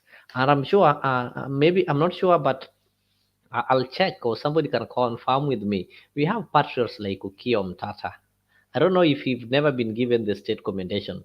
So that one, I agree with you that that is where the problem is. The patriots who are there are not willing to risk their lives. They're not willing to do something extraordinary because they know the ones who are there before them have never been awarded, have never been, uh, uh, they've never been recognized. And that is a big problem. Even currently in the leadership, the good people don't go for leadership position because history have taught them that they will never be recognized. Remember at the ESCC, we had one Professor P.L. Olumumba. What happened? He was shown the way. But go to these foreign countries. When Professor Lumumba goes to South Africa, look at the kind of reception he receives in Nigeria. Look at how he is valued in Ghana or in Guinea or whenever he travels. But back at home, we don't recognize patriots. We don't recognize the brains that can bring change. So as I bring Kenya Rebellion, just to say a word, just to wish people a Merry Christmas, and maybe if he's having a question or something to add on the good points that you've given us, I just want to prepare you with this question that I wanted to ask you next, just based on what you've told us. You'll find that the good people or people of some admired character in this country are helpless. Recently, if you follow Kenyan news, Okiya Omtata was saying that his life is in danger. So these good people, they are helpless. Nobody is protecting them.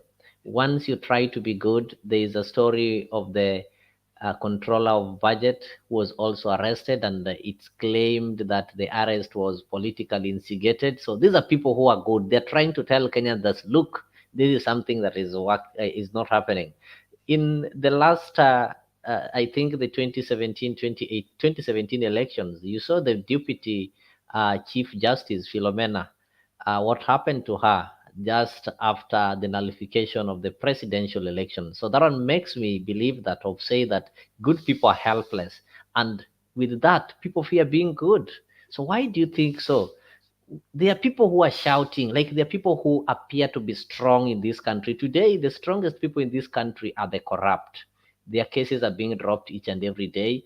They can do anything. An MP like the majority whip, Silvano Sosoro, will tell you how he can buy MPs tea or chai or mandazi and influence them to vote in a specific way in parliament. We have people with some vulgar language. There's a lot of vulgar in our country. If you want your music to hit today, it must be vulgar. And these people are really worshipped. They're really respected compared to people who try to become moral cops. And we have people who are selfish and greedy. One person wants to own thousands of acres when others are missing. Right now, there is a case in court. The first mayor of Nairobi, the wife to the first president, Mama Margaret Ngina, Mama Angina Kenyatta, is in court claiming that the registrar refused to surrender some 1,000 acres of land in Taita Taveta, when we know historically she's not from Taita Taveta. So after Kenya Revolutionary, I just want you to maybe try and tell us something about that. Why is it that good people are helpless, but the vulgar, the corrupt, the selfish, and the greedy are the ones who are really powerful? They are the ones who are strong in this country. They are the ones who are listened to and are worshipped as far as even political positions are concerned. You have to be vulgar, you have to dance like Omanga for you to be nominated, and such kind of things. So Kenya Revolutionary, if you can hear me, just say a word, or I know you have something to say, then I'll give it back to Jeremani. Kindly. Yes, yes. Thank you very much, Leo. Am I audible? Yes, you are audible. Okay. Yeah, Jeremani, please, if you look at the chat, I would like to get you to my little channel, which is a sister channel to this, so we can discuss this. But I like listening to you giving a historical perspective on who the real patriots were. I'm just curious if you can touch on the million-acre land scheme that the British and the IMF, when they wanted to give back the land that the settlers had before they left. It was a way of them giving it back. But first of all, during the negotiations, I think with Kenyatta and everybody else at Lancaster, Jomo Kenyatta, among others, said, hey, we must have independence first before takes place. Then after the independence, of course, Kenyatta and his cronies, took advantage of the program, and they got themselves 500,000 acres of land, allegedly. So I would like you to expound on that, if you will. And what else did I want to say? The death of Pinto, Gama, and Tom Mboya. Tom Mboya was said to be a close friend of JFK at the time. They were the young Democrats. And Pinto Gama, also before his death, had met, apparently, from what's his name? John Clark, the historian, African American history, said met Malcolm X, who actually inspired Malcolm X. And soon after the meeting between the two, Pinto Gama was found dead. I understand Pinto Gama also was at odds with Kenyatta. It is said that Kenyatta was an MI6 agent, British agent. That's why I'm about to finish, sorry, Leo. That's why most of the coffee factories that were left, the British owned. I forgot the name of the company, but Kenyatta had a hand on it, whether they were sitting on the board of directors or they had stocks in it. Okay, so I would like you to touch on that: the death of Tom Mboya, Pinto Gama, and how these Western intelligent groups, deadly groups, MI6, CIA, how they were involved in it, working in hand with Kenyatta, who, by all evidence, Jomo Kenyatta seems to had a hand in it. Again, just to finish, Jeremani, please look at the chats. Email me if you can. I'll invite you in my channel. We can have this talk. I have some information that I think if we exchange, it will make a great show. Thank you, Leo, and thank you for the listeners. Thank you, Kenya Revolutionary. Allow me to say this. I know there are people who are used to listening to you, and majorly even sometimes they will always plead with you like we're in a Christmas mood. Today, take it slow. I have to appreciate, and I have to say that this talk is really serious and it's really interesting too. The tune that today you've spoken without missing anybody requesting you to cool down. It's really amazing how attentive you are today. It's really amazing, and I have to say that. Thank you, Leo. I usually do that unless you come up here and tell us that Matiang'i is a good man. That's when I lose my shit. Thank you. I didn't invite you to do that now. Jeremani, take it back. I was just saying.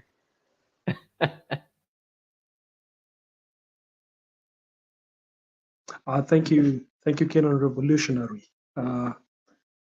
Going by Leo's comments, it appears you have been very generous with me. I appreciate it. The device I'm using is a distance away from me, so I'm not able to go into the chat as we speak. I'll share with you. I've gotten his concern. I'll text you. Don't worry. So don't be. But I will certainly make a point to review I can see there's some comments in the chat on the device I'm using during this stream. But since the device is a distance away from me, I'm not able to view them directly. I'm able to view comments from the YouTube channel though, but not to discount why I'm not responding to Kenyan Revolutionary's comments. Yes, I will certainly want to engage because I hold the view that for the consciousness to be educated, there needs to be more and more opportunities for us to engage and discuss. And I've chosen the trouble with Kenya as my entry point to discussing matters good and bad about the country. And so I will certainly reach out to you for us to have a discussion as well on your channel. You've asked me to address the Million Acre Scheme. The Million Acre Scheme can be a 1 hour minimum or 2 hour at the medium term, or even lengthier than that of a discussion. But I will quickly give you a summary, and we can always find an opportune moment to continue the conversation around the Million Acre Scheme. So what is the Million Acre Scheme about? The Million Acre Scheme is a point in time where the colonial government established that what we call, or what was called, the Crown lands occupied approximately 1 million acres and more. And the question was, all these Crown land, or what was called the White Highlands, having been developed, what will happen upon independence? What will happen to the investments that were made by the Mzungu settlers then?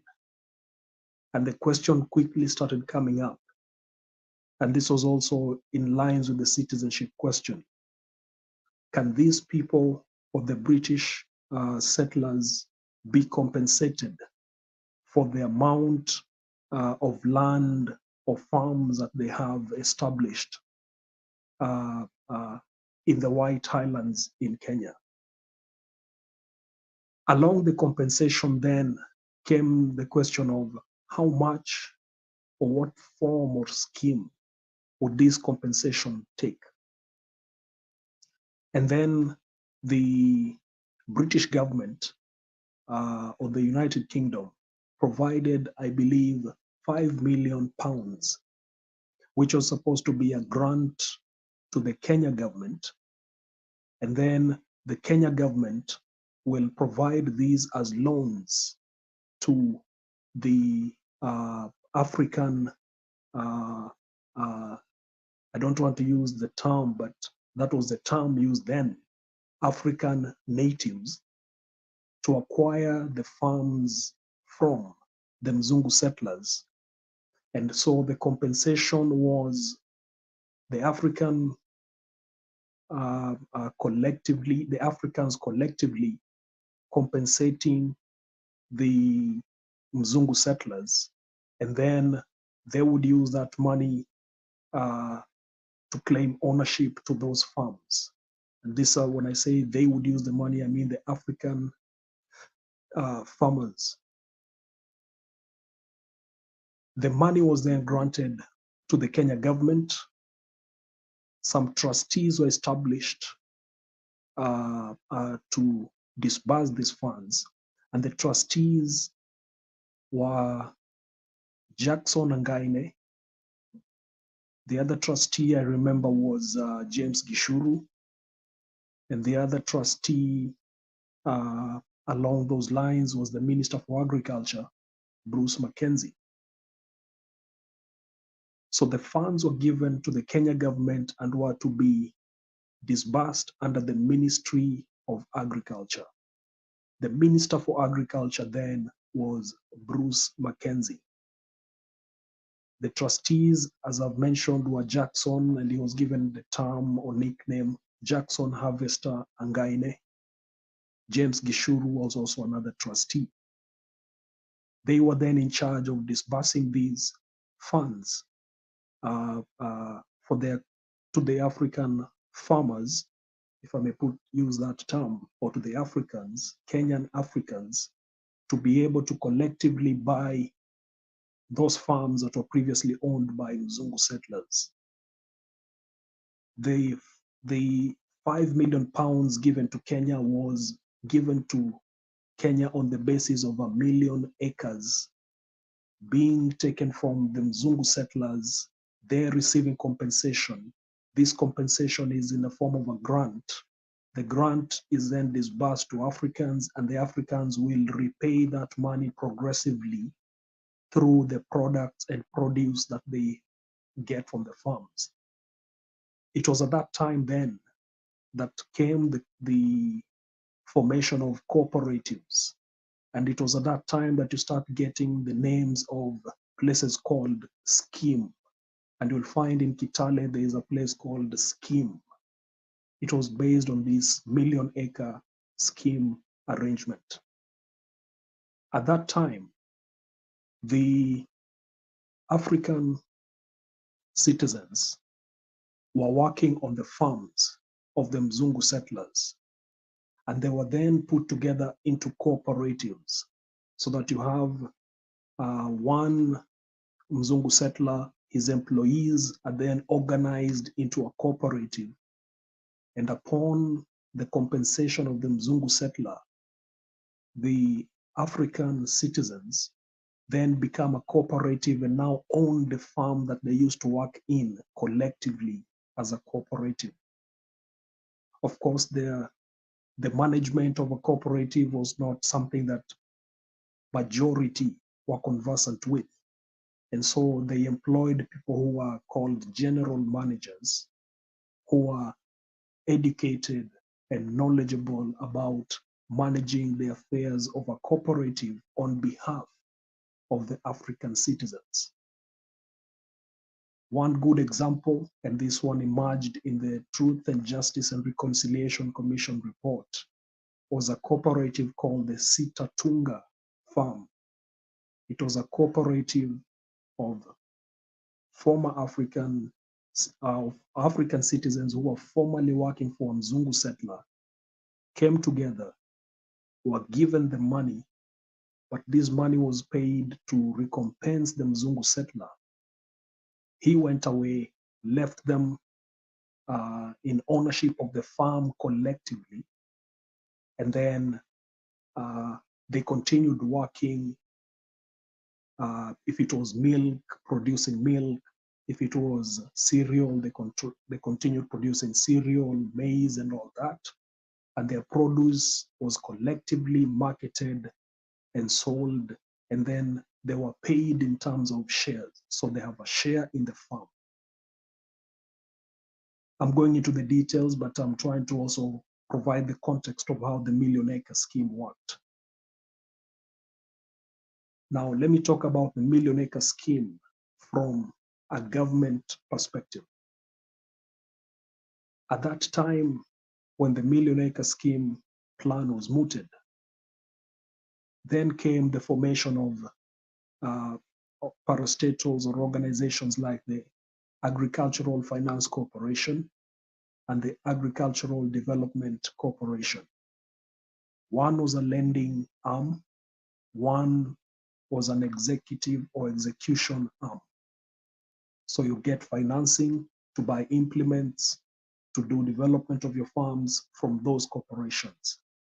And those are the conduits that the 5 million pounds from the United Kingdom was used to disburse the funds to farmers at that time. Let me give you another perspective still on the million-acre scheme. So when the Mzungu settlers were leaving, they had the farms already in place. Some government people at the time then started identifying such and such a farm was owned by such and such a Mzungu settler. I want it. And they started subdividing farms into 100 acres. So these 100 acres became something known as the Z plots. So the Z plots were 100 acres with a farmhouse, 100 acres with a farmhouse. And beneficiaries of that Z acres scheme or plot or plots were mostly people in government.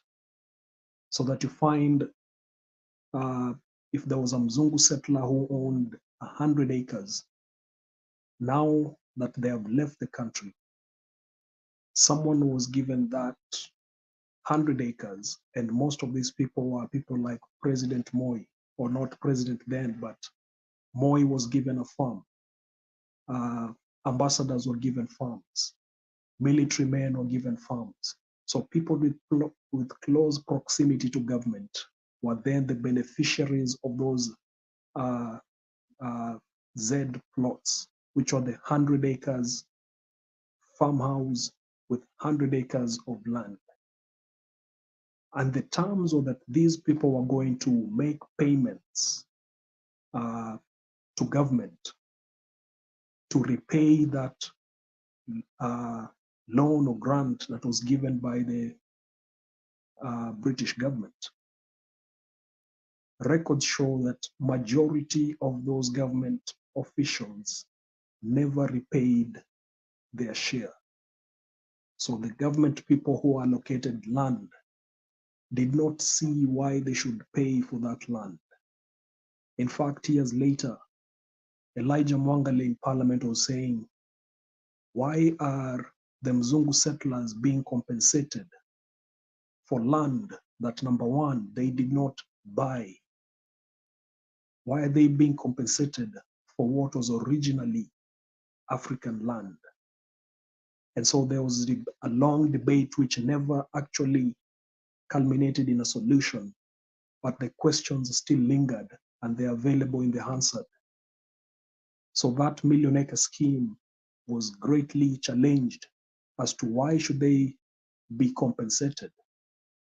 And that is the Mzungu settlers. And then comes in the question where the African citizens who are in positions of authority also joined the bandwagon and said, why should we pay for this land, which was originally African land, to compensate Mzungu settlers, forgetting that what they were paying for was the grant or loan given by the British government. Bottom line is that money had to be repaid.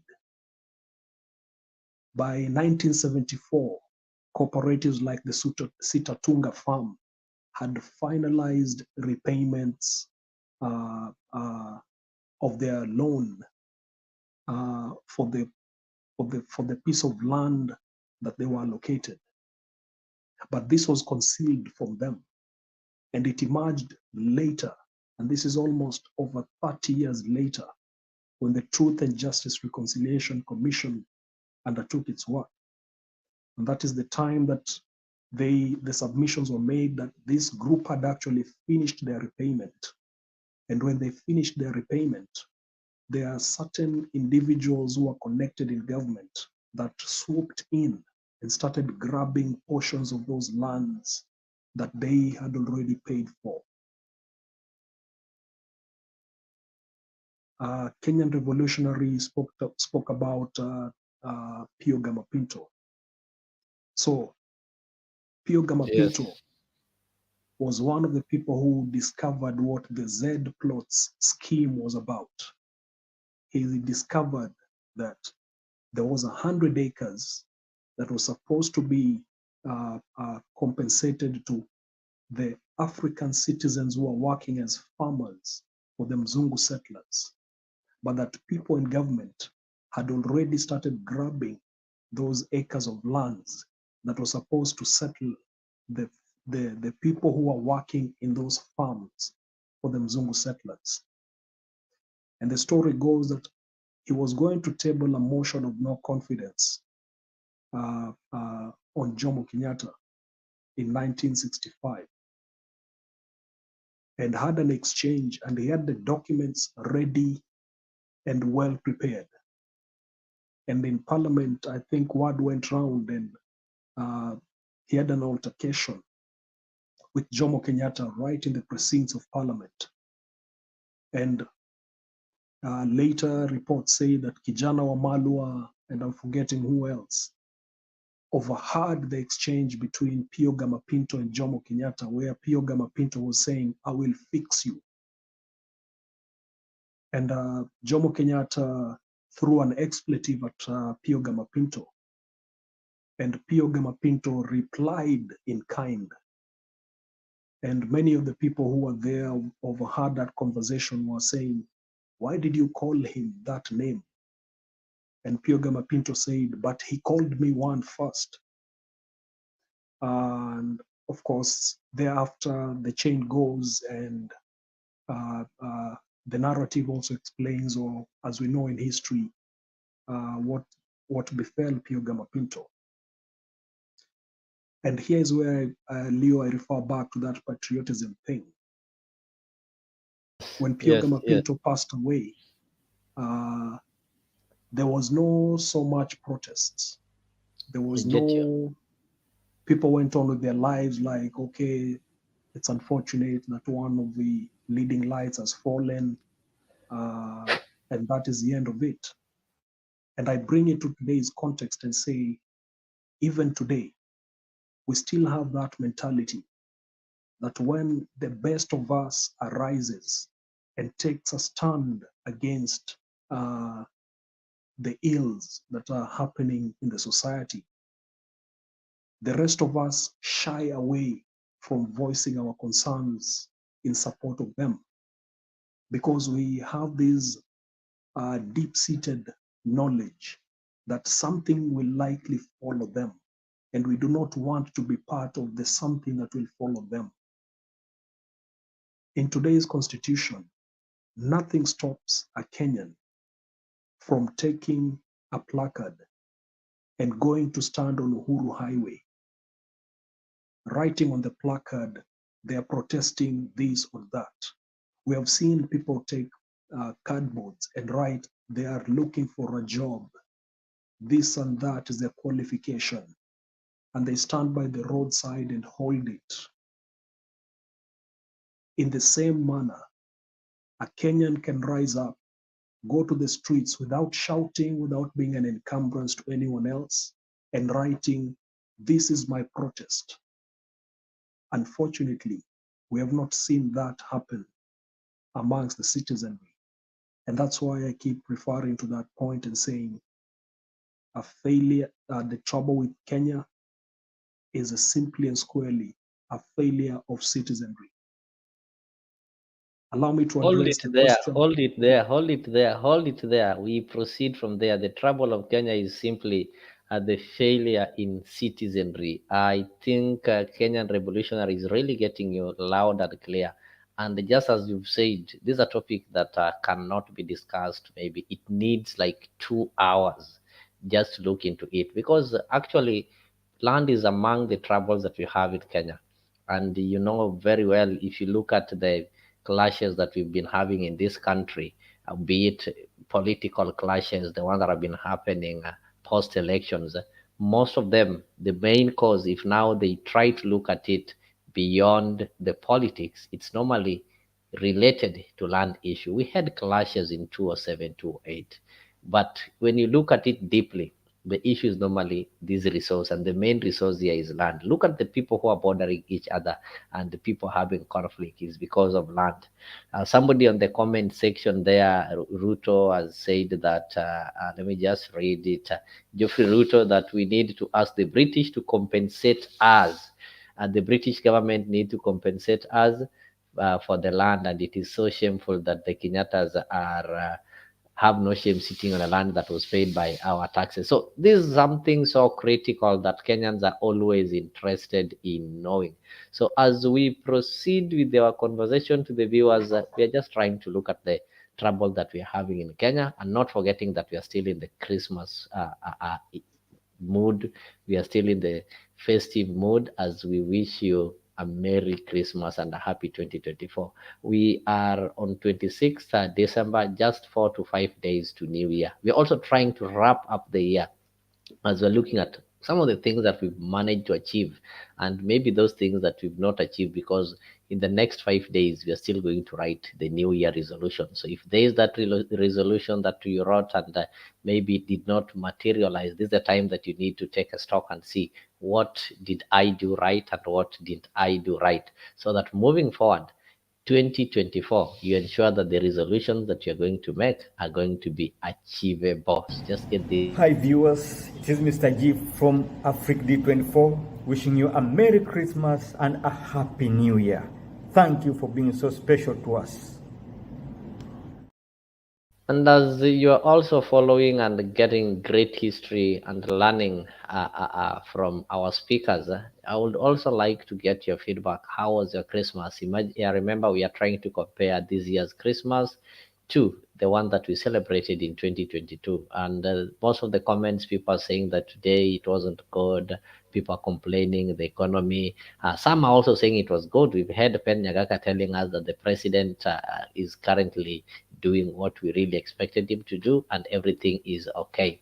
Some people also celebrated. I showed you. Some got shocked. They went back home, and they were really shocked to see the live chicken. They're used to buying these things in a butchery or in a supermarket when they're already packed.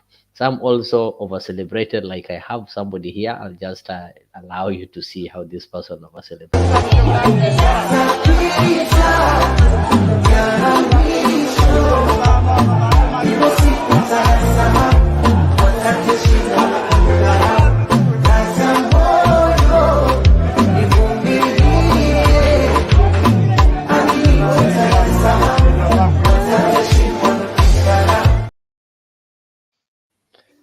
All right, so can I make a quick statement? Then I will mute because I'm no problem.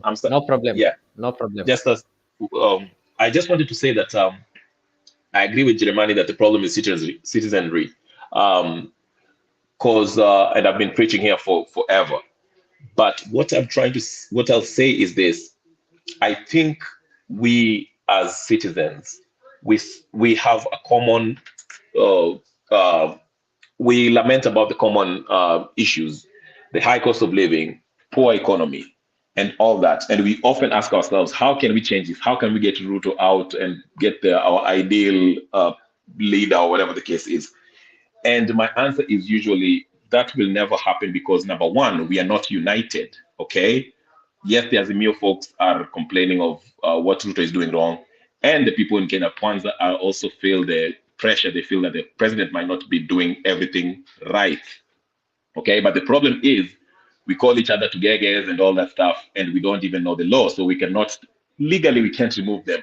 We don't even know the recall laws that we can recall our MPs and our legislators or these judges or whatever the case is. So and again, the problem with Kenya is this: it's a multi-layered problem. Removing these political elites, the Rutos, the Kenyattas, the Odingas, is not going to solve them because the power behind them is actually the Western governments. Now, I'll give you an example. Look at Mali, Niger, and Burkina Faso, the Sahel group. Okay, see what they did. Yes, it was a military coup d'état, but the first order of business was this: kick out the colonialists. Those French people who are there, who are the French who have their military bases there, they kicked them out. Okay. Then after kicking them out, of course they were the military. They had to secure the border. All right. Of course, they had the help of the Russian military group. I forgot the name. The militia. I forgot their name. But anyway, the number one order is to kick out the colonialists, because these are the guys who actually drive Ruto and the Kenyattas to do their bidding, whether it's raising taxes, taking these loans that we're never going to pay. So even if the people, first of all, we're divided, number one, and even if we come together and remove Ruto and put our president, whoever the leader will come in will still take orders from the British, because we were under the British, and the British and the Americans still have heavy influence on Kenya. So if we are going to have a leader, I usually argue this, and this might be a far-fetched one. It has to have maybe a military Sahel type of thing where they have to have help, because without the Russians, the Sahel agreement will not happen. I'm sorry, without the Russians, those guys cannot fight the terrorists that were fighting them. They cannot fight the whatever. And actually, they're still going to face the French, because the French now they've sent their troops and they're trying to fight them. But again, Russia vowed to help them. If you know any history about the Russians, they've always stood up with Africa, even in the 1970s when they were, helping Kotosis and all of that stuff. But anyway, so in summation, what I'm trying to say is this: the only way we shall truly become independent, because the independence that we got in 1963 was negotiated and they had to install a puppet who is still, and we've had puppets ever since. So the only way we shall truly be independent is if we rid ourselves of the British and American influence in Kenya, which will mean military help by the non-alliance, the Russians, who are actually the people who they're the only one capable of helping us. It's a far-fetched one, but that's the only realistic way I can see it. Because even if we get our leader, the next leader come in, within the 3 months, he'll be visited. Again, Mr. Germani, I don't know if you've read the book that I'm trying to send Leo. It's called The Economic Hitman, The Confessions of an Economic Hitman, the CIA guy who explains how they take control of these African nations, okay? And I see a very perfect example with Sahel, the Sahel agreement. They're coming up with their own money. They're kicking out the French. The economy is growing. The fastest growing economy right now is Burkina Faso. So that's what I wanted to say. The only way we can truly be independent as a Kenyan, but we have so many issues that we need to resolve, as you've mentioned, the land issue, the oil issue. Before we even get there, it will be tough. We just need a military junta, whatever you want to call it, to come and bring this to fruition. And that's a tall task. But anyway, that's all I want to say. I'll mute and listen. Thank you. Thank you so much, Jeremiah. Allow me, I've seen Mzee Pen Nyagaka is back. He asked a question about what happened in 1972. I think you've responded to that, and that one has also been seconded by Mohammed Ige, who also told us that's the time that we lost Ronald Ngala, if I'm not wrong.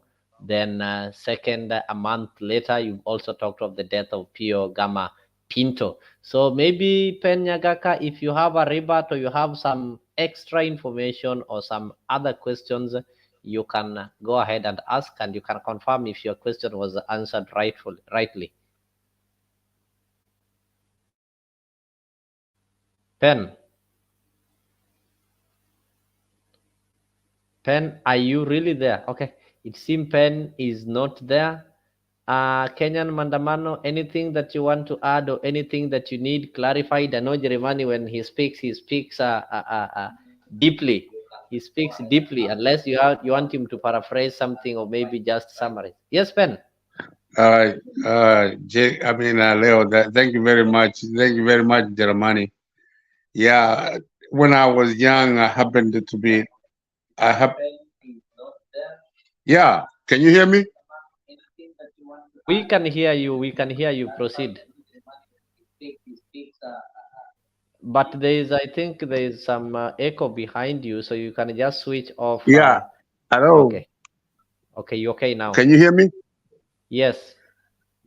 Yeah, thank you very much, Rio. Thank you very much, Jeremani. And keep writing. We really need a lot of us Kenyans to write about the history of our country. And yes, it is true.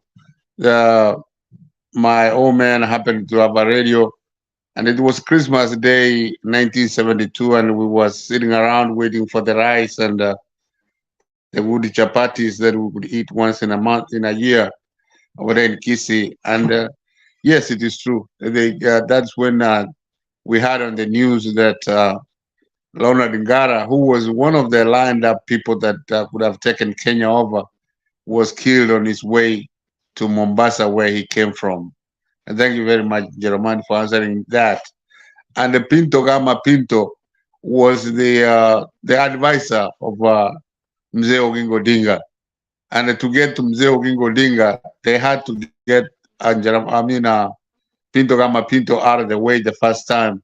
And it really broke the heart of Mzee Oginga Odinga. That's when it contributed to when he really had to resign from KANU to form KPU. And the history of Kenya is wonderful. And we could always make it better than what it is today. And it is not always, it's always good to know where you come from. That way you can know where you are going.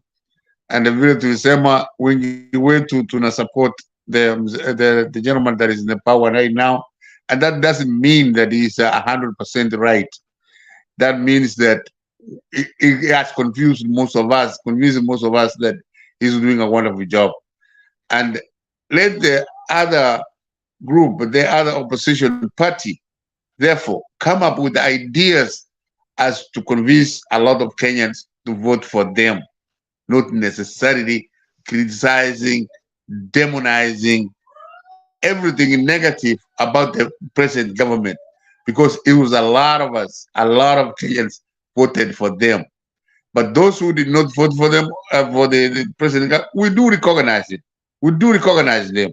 And they have a right, because in any democracy, there are different views.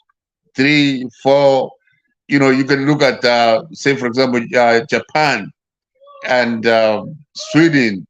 These are countries that have had the majority of the people that are ruling those countries for a long time. And Germany, say, for example. And then when they will come up with where they don't appease most people, they will be voted out. And let us go that way. So that when Raila calls for Mandamano just to overthrow the government of the day, and the government of the day just look at them to go to Mandamano to overthrow them, my friend, that is a waste of time, ideologically bankrupt, and everything negative that you can come up with. Because the Mandamano that was going on at the beginning of this year was to get Ruto out of power when he had just been voted in. So what the Mandamano of what? When they are talking about lowering the prices of commodities, it is what you should say so that the people can vote for you, not necessarily to transfer to the other party so that they can make the life better for Kenyans. Therefore, then, logically, you are saying that those people, other people should rule forever? No. You should always, always have ideas of how best you can represent your party so that most Kenyans, for example, for that matter, can vote for you. But come on, let's get the Ruto out, this and that. That's just completely useless, for lack of a better word. Because what are the other guys are going to do? Just watch you come and take them over? My friend, that will not work. It will never be. So that when you are calling for Mandamano, let us be very clear as to what it is that you are trying to achieve. But here you lower prices, here you take Ruto out of power, it will never work. Thank you very much, Reo. Appreciate your input. Thank you, Pen. Though I'll just have to. Okay, before I remind you, there are those people who are asking where they can get these books. Jeremiah have not started writing books today. He's written several of them, and you can see from the list I'm having up to book number 13. So you can get among his books. There's histories of the hanged. You'll find them in Amazon. I can give you an opportunity. Leo, Sorry. Yes, I can give you an opportunity. Yes, good. So, Leo, what you're seeing there is, I think this is the Amazon page that shows the trouble with Kenya. Mackenzie Blueprint is ranked number 10. So there are 100 books currently ranked on Amazon about on the history of Kenya. And the trouble with Kenya is currently ranked number 10. So those other books that you've seen there are authored by other writers, not myself.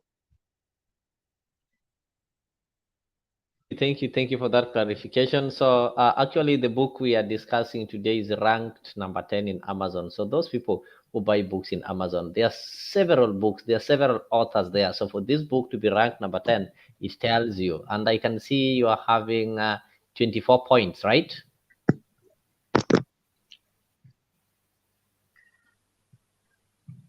Sorry, those points. So those points are not the key point. It's maybe because I get it. if I access them, I earn 24 points. I get you. So the price is also there. It's 7.99, roughly it's $8 US. So you can grab a copy. And I know we are going to keep engaging here so that we can be able to know more about that book, and not only about the book, but we can be able to know more about the trouble of Kenya. And that is why we'll always try to have Ben here It's a discussion we cannot finish in a day. This is a discussion that is long. The trouble with Kenya is a discussion that we cannot finish the whole day. So, Jeremani, before you proceed, I know there is a lot, and even as we are running against the time, we ought to have finished. We are supposed to have 2 hours, but I think we'll get some extra 30 minutes so that we can be able to touch on some other things. Then, my viewers, I'll also remind you that today is not the end. We are going to be having this kind of discussion until we'll get the solution. So, Pen, somebody is sending you greetings there. He's telling you to come to Kenya and stop talking while you are in the US. They'll not give you time to respond. You'll respond next time. And you've also talked of Mandamano. I think from the, not from the history, but from the records, Kenyans have really said that there are several cases they've gone for Mandamano, and including Jeremiah will tell us, yeah, including during the Moise regime. And it happened that these Mandamanos really helped. And as Jeremiah is going to talk of the sovereignty, I think he will tell us the place of demonstrations or the place of Mandamano in the sovereignty of a nation. Because when we say that Kenya is a sovereign country, or a sovereign nation, we believe that when we talk of sovereignty, we are sovereign because of the people, and the people are the ones who have got the sovereign power. So, how do citizens exercise their sovereign power? Because we normally have a representative democracy whereby we elect MPs to go and represent us. Like when we elect an MP, we give them some, we delegate our powers to them so that they can exercise them on our behalf. So at what point and how can we now citizens now say that, okay, we've delegated this power, but the people who are representing us are not making use of this power very well. So now we want to take back our power and exercise it directly. So at what point can Kenyan citizens exercise their power directly? Majority of Kenyans will tell you that the only thing we understand when you talk of sovereignty and the chapter 1 of the Kenyan constitution and the article, is it 37 or 137, people will always be talking of mandamano, something that Penn is really disagreeing with. So let me just give Kenyan mandamano, maybe she needs some clarification or to add on something, then we proceed. So Kenyan mandamano, if you can hear me, please, you can proceed. Thank you, Dio. I have been having problems with the network, and that's why I'm getting disconnected and then back. Yeah, as we speak, and thank you, Jeremani. I'm always happy and humbled to see you when you discuss things about our country and reminds us how our country is doing as from the start to this point. I want to say this. Kenyans are not just there to hear what they want to hear. They want to hear what they hear to happen. So when somebody says things are going right, and the majority of Kenyans are crying, that's a lie. And it's always good, be truthful. Don't, like this channel we are on, don't bring jokes or arguments. Let's bring things that really are hurting our country, and that how can we sort it out? Because nobody at this juncture who doesn't know that people are going through problems. Even the leader, the fake leader himself, he knows that there is problem in Kenya. Who are you to come and oppose and say things are okay? And it is good to understand that some of the people who are saying things are okay, they are not in Kenya. And for me, as a mother, as a sister, as an aunt, what I'm facing with my family, it's hard. When I see what is going on, I understand. So the argument here is to let people know that we understand there is a problem. How can we unite and sort out this problem? Now, we have seen many countries go for maandamano. They protest, and the president, the leader of that country, run away. The problem we have in Kenya is that we are being forced to accept what it's not good for us. And that is where the problem is. So there's nobody who should come here and convince people that things are going right when they are going south. When people are suffering, don't celebrate. Be one of those good brother keeper who sees bad things happening and don't stand, but try to help. We are not going to argue that the government, the fake government is doing well, because this is not my government when things are not doing well. All these people, even from the other parties, are saying the same. They are singing the same song. They can see the country is not going right. So I feel saddened as for few people want just to raise voice and argue with no moral stance of what people are going through. For me, I feel so saddened that there are still people with the voice of telling people, don't cry, everything is good. That's fake and very frustrating and devastating. Leo, I stand here and I say, I use that one word, maandamano, because I believe it has fruit in the end.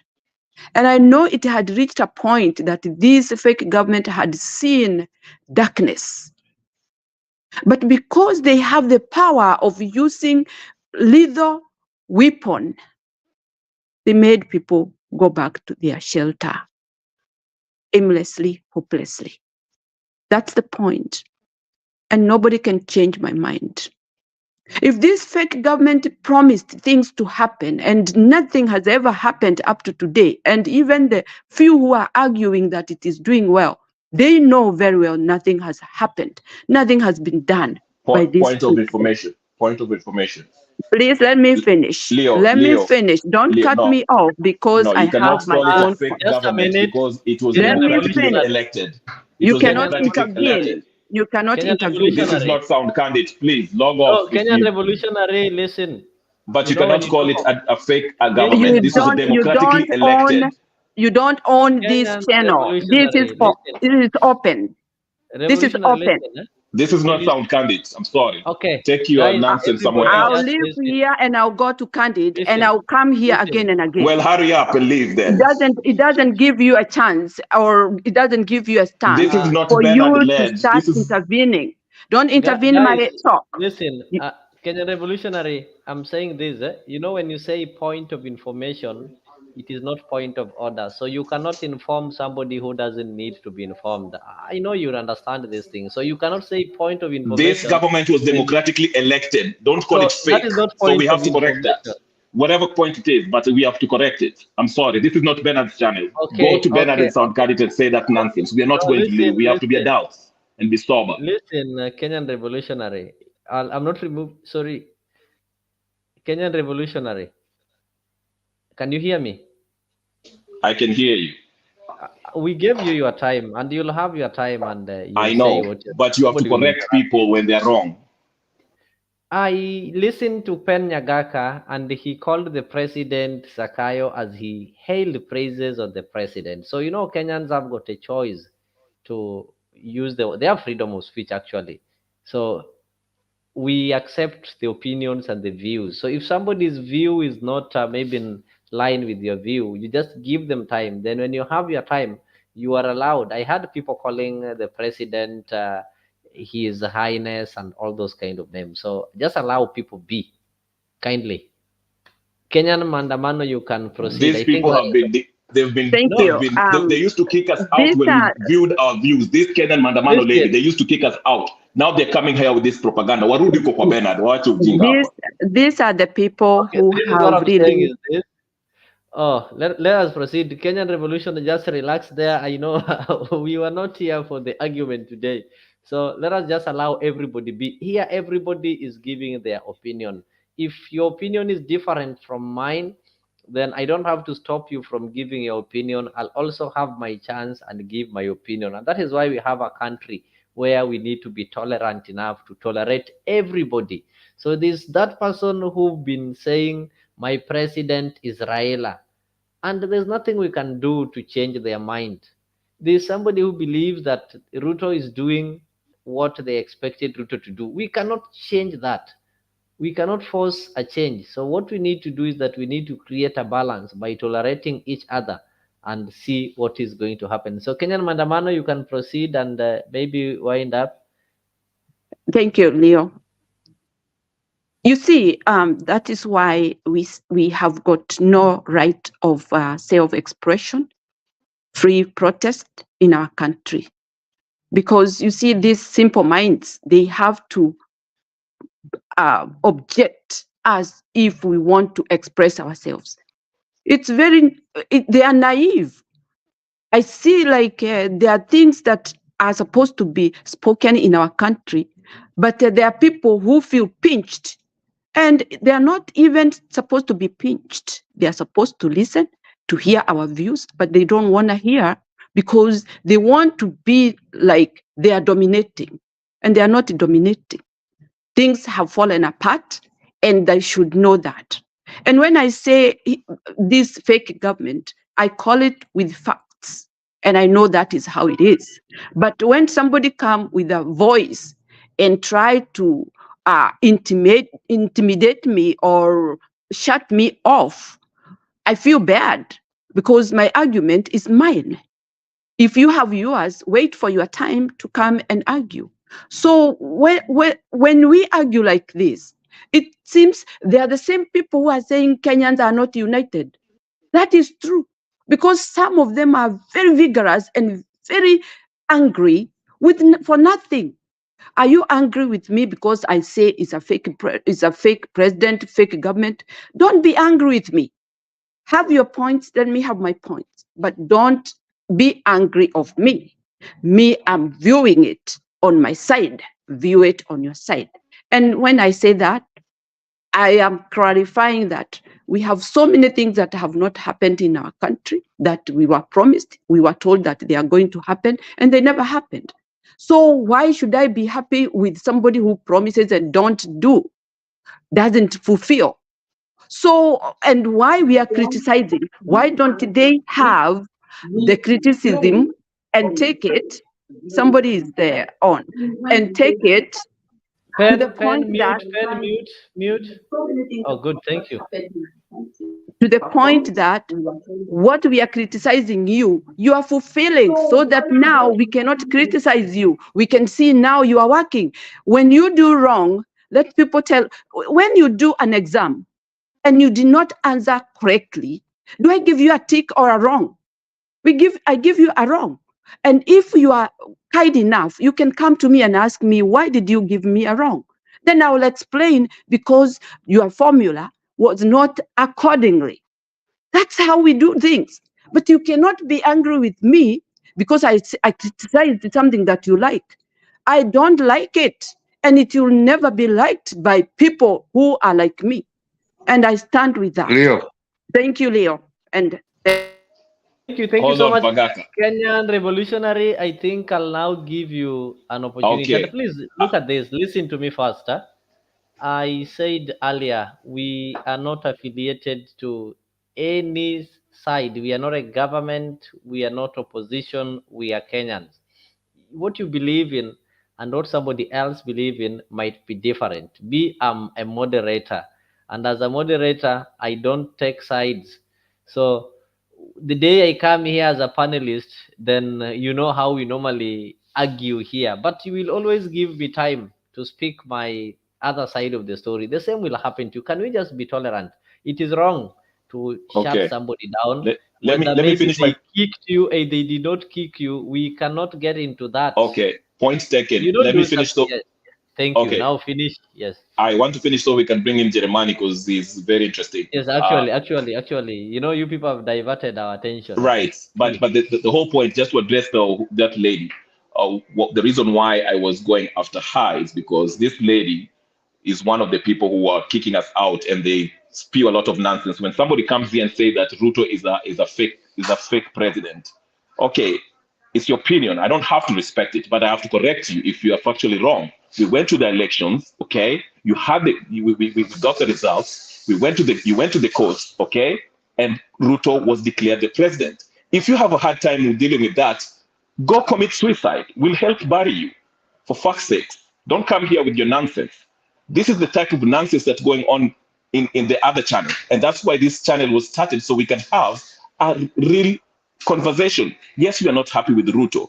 How can we help mitigate what he's doing? How can we remove him? Germany is here to give us a historical perspective on how things were. That's what we want to discuss. Don't come here telling us about a fake government and whatever. If you need therapy, let me know. I can connect you with one. Okay, That's why I don't tolerate people. revolutionary. Hold on, I'm done. I'm not done yet. That's what I'm saying. I'm not People like stopping Kenya you. I just want to pass information. No, I'm the one moderating you now. This is what is Okay. happening. We are here to bring a balance. You can't bring a balance by No, stopping I'm other people's correcting. opinion. I'm correcting You can't- her when she says, Leo, you are missing my point. When she says Ruto is a fake leader government, and I'm saying legally, Ruto won. There's no evidence that suggests that this man lost. I didn't even vote for him, but I will vote for the right of him, of the fact that he won legally. We went to the courts, they were asked, where did the Neo, these Neo were stolen? Where does this vote say? And they could not substantiate their claims. So the case was hot air. So don't come here calling this fake government. Yes, we might disagree, we don't like what they're doing, but don't come here propagating your stuff. If you need therapy, let us know. And that's why I'm saying, because I know this lady, she's been here for a long time. No. Anyway, let's bring in Jeremiah. Let's not divert. Okay, Let's let have us to continue Jeremiah. with the Jeremiah. Leo. Jeremiah, I think, yes. No, Leo. Ben, you've spoken. I don't know why you came back. We are having a serious Just one discussion. word. Please, we are having 20 minutes left. Just Yes. one word. Okay. All I have to say is that, Leo, this is a very good show, and having a gentleman like Jeremiah is a wonderful idea. And let us, like Kenyan Revolutionary says, let us share ideas as to how we can continue. Kenya is a very young country compared to a lot of those countries that we see around the world. And if we have to devise something like a democracy, it is a hard work. It takes a long time. It's not like this is the time that so and so had to win and that is the end of it. No. Any country is a democracy. It's a lot of work that is put in so that you can produce a society that is better than what it was. Some of us, like you have seen a lot of people writing me to go back to Kenya. We have run away from our own country because the systems in the different countries are easier to follow, are better, and are very clear. But when we are trying to say that, for example, me, when I support this government of the day, it doesn't mean that I'm ignorant, I am evil, I am all that. No, it just means that I support the government of today, of now, and let those who support the other government tell us what they will do, what they are doing better. But devising words of abusing us, of using bad language on us, I mean, I would not even go there. That's even below my standards. Thank you very much, Leo. Good job. Thank you so much. Let us get back to our main discussion. You know, you said we can take a lot of time here. This thing, I know there are those people who believe that the government is doing well. There are those people who believe the government is not doing well, and they have reasons. They try to compare the prices of items from last year to this year. They try to judge based on the promises that were given and such kind of things. So we should allow people to give their views. We should allow people to criticize the government, and through that, I think the government is going to be meaningful to this country. So Jeremiah, I think I'll give it back to you.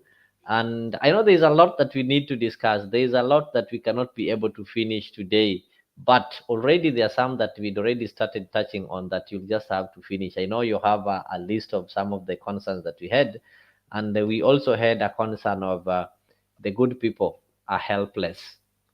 The corrupt, the vulgar, the selfish, the greedy are powerful and strong. So, what is your take on that?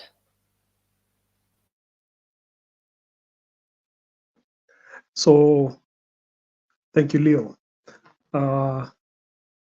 What I pick out from the Kenyan context in the terms that you've used, it is always the vulgar, the greedy, the corrupt who have their way in the Kenyan society. It tells me that we have positioned Kenya as a society of dominance. And this dominance is also has a historical component to it. If you dive back, say, if I was to pick up the point of 1895, we find that in 1895, there was something called the Mazrui Rebellion. The Mazrui Rebellion is where the Mijikenda tribes came up and said, why are we under the charge of the Liwalis? The Liwalis were the governors of Mombasa, and the Liwalis were the governors on the authority of the Sultan of Zanzibar. And the Mijikenda said, why are we under the charge of the Liwalis? And these Liwalis are historically not native to the coastal area of Kenya. And who are these Liwalis? The Liwalis were the Mazruis, or the Mazrui family. And the Mazrui family are historically from Oman. So the Omani Arabs, that is a heritage the Mazruis are descended. And I pick 1895 and say that is when the term of the Mazruis came to an end. And when did it come? And it came to an end after over 160 years, because when they first became the governors, or when the Sultan of Zanzibar first put in governors, the system of Sultan had existed. A Sultan was always been the governor of Mombasa as far back as 1498, when Vasco da Gama made his way to the Kenyan coast. So Mombasa was a thriving city, much more established than even the United States that we know today. So at 1498, the concept of America was not there. Some of these established nations like Canada did not exist, but Mombasa historically existed as at 1498. Those are some of the questions we ought to be asking ourselves. How is it that people or nations that have established themselves much later, or civilizations that have established themselves much later, have surpassed and overtaken what has been established, like Mombasa, as far back then as 1498? But it doesn't end there. In the first century of this current era, or current era, there's a gentleman called Gaius Plinius, also known as Pliny the Elder. So he was called Gaius Plinius Secundus, but history today knows him as Gaius Pliny the Elder. He referred to a place in the East African, what we call today as East African coast, that was called Azania. So Azania is loosely an area from Mozambique into what was known as Sofala, into what we know today as Tanzania, was Tanganyika, all the way to the Horn of Africa, through Malindi, Mombasa, Kismayu, and the Horn. And that area was known as Azania. It goes wider than that, because it's likely that you'll also find references of Azania all the way into South Africa. And this area was known by the Romans as the place where they get spices. So Romans used to get spices from a place called Azania, and they referred to the people or inhabitants of Azania as the Zanj. The Zanj, they refer to them as the dark-skinned people because, as you can tell, a Roman will certainly have less pigment than a person from native Africa. And then, why am I giving these historical piece? Is because it gives us the perspective as to how the world was and how societies were evolving, what conditions were at play at that time. But as you mentioned, the time is limited, and if I start going deeper into that, we'll then get stuck in the 4th century, because in the 4th century is when the Roman Empire collapsed or ceased to effectively have control over the wider Roman Empire territories, including Azania, where they used to get spices. So let me not go deep into that, but let me bring it back. Kenyan revolutionary had asked a question about Tom Mboya. My trail of thought along the lines of what I was to address on Tom Mboya has escaped my mind, but there's one point I thought is very pertinent, and this was the MI6 or intelligence connection between Kenya, the UK, and whether Jomo Kenyatta was an intelligence person. From the records I've uncovered, Kenyatta was not an intelligence person, but he never needed to be anyway, because he had a gentleman called Bruce Mackenzie. So Bruce Mackenzie, as history has come to confirm, Bruce Mackenzie was Minister for Agriculture around 1959, 1960, before Kenya became independent. Bruce Mackenzie was the only Mzungu in post-independence Kenya, the only Mzungu in cabinet. And if you look at the first cabinet that Jomo Kenyatta put out, you will see Mzungu with a bushy beard and sideburns, and that will be Bruce Mackenzie. So Bruce Mackenzie maintained his grasp in the Ministry of Agriculture. And for various reasons, Bruce Mackenzie influenced a lot of the policies that we still have today in the agricultural sector, both good and bad. Most of it on the net will be found to be bad, but certainly Bruce Mackenzie had an influence on those. Bruce Mackenzie had ties to the South African intelligence. He had ties to the Mossad, and he also had ties to the MI6. His ties were such that the leaders of MI6 were closely known to him. And in fact, I came across someone who had written that he visited someone in Mombasa or in the coastal area, and in his house, this gentleman had a photo of Bruce Mackenzie, Jomo Kenyatta, and Tiny Roland, who was the chairman of the, no, not Tiny Roland, but of Jomo Kenyatta, the MI6 chief at the time, and I believe Tiny Roland. This was a very telling photo, because it tells you that MI6 had close proximity to the government of the day, and they had strong ties to Jomo Kenyatta directly.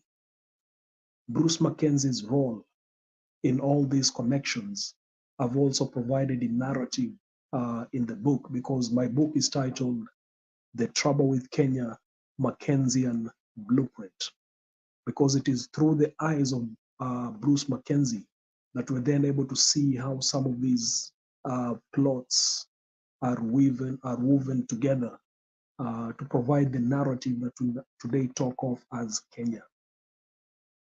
There was a question of sovereignty, and I want to make reference to the Kenyan Constitution, where it says the people may exercise the sovereign power either directly or through the democratically elected representatives.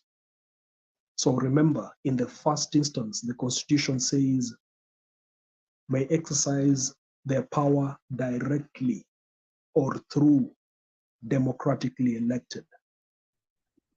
We are so attuned to exercising sovereign power through elected officials. We have never made an attempt to exercise this power directly. So we are at a loss as to how do we exercise our sovereign power directly. And here's the key. The Constitution provides a forum called public participation. So public participation in the current psyche has been relegated to the time when a bill is supposed to be passed, and it has to be circulated to the masses for their input, whether they give it actively or passively, and then that will be recorded as public participation. But more so, this public participation is a responsibility that the citizen needs to actively exercise.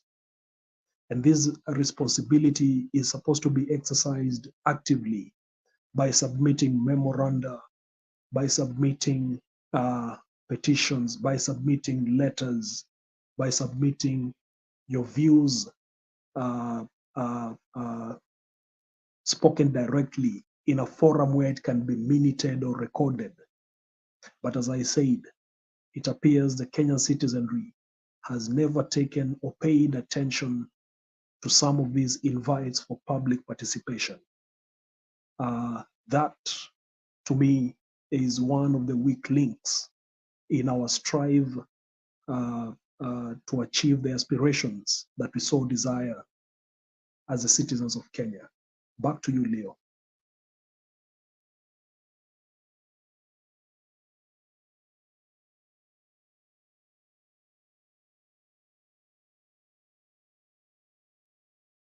It appears Leo is not. I'm getting you. I'm there. I'm there. Go ahead. That is really great. Though there are some of the things that we cannot be able to. Germany, do you know how Bruce Mackenzie was killed in Kenya? I'm getting you. I'm there.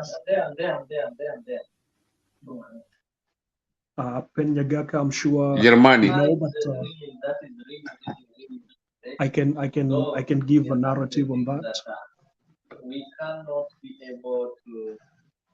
Germany, do you know how Bruce Mackenzie was killed in Kenya? So, if I may give the narrative on that, I would say Bruce Mackenzie had flown to Uganda. Germany. There's some feedback here. There's some echo pen. You can switch off the other device that you're using so that we can be able to get you well. Do you know how Bruce Mackenzie was killed in Kenya?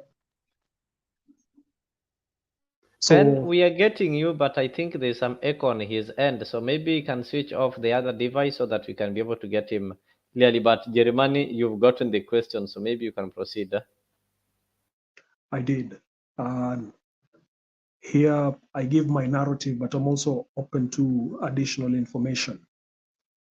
But Bruce Mackenzie had traveled to Uganda. Bruce Mackenzie, upon retiring from government as minister, went into the corporate world and was instrumental in opening up several enterprises One of the enterprises he opened up was called Wilken Communications, together with his partner. I'm forgetting his first name, but his second name is what gave the business its name. His second name was Wilken. So when they established this business called Wilken, they managed to secure the rights for telecommunications equipment from various companies, including Alcatel and others. In addition to that, Bruce Mackenzie had secured the rights for the distributorship of motor vehicles like the Land Rover through the Cooper Motors Corporation. Combined, they used to supply Land Rovers to the military of Kenya, Tanzania, Uganda, and they also used to affix telecommunications equipment to those motor vehicles. So as you can see, Bruce Mackenzie was doing well in terms of government tenders and supplying government not only with motor vehicles, but with communications equipment. He had traveled, as the story goes, to Uganda to seal yet another deal to make additional supplies to the Uganda government. And then, in addition to that, he was also a pilot. So he trained as a pilot in South Africa, where he was born, and was a fighter pilot in the military in South Africa. And upon conclusion of World War II, he then relocated to Kenya. So with his credentials as a pilot, with his dealership in motor Coopers, Cooper Motors, supplying or distributing Land Rovers, and then with his telecommunications enterprise, he was well positioned financially and was making a deal with Idi Amin in Uganda, where he had flown his own private plane to go and seal the deal.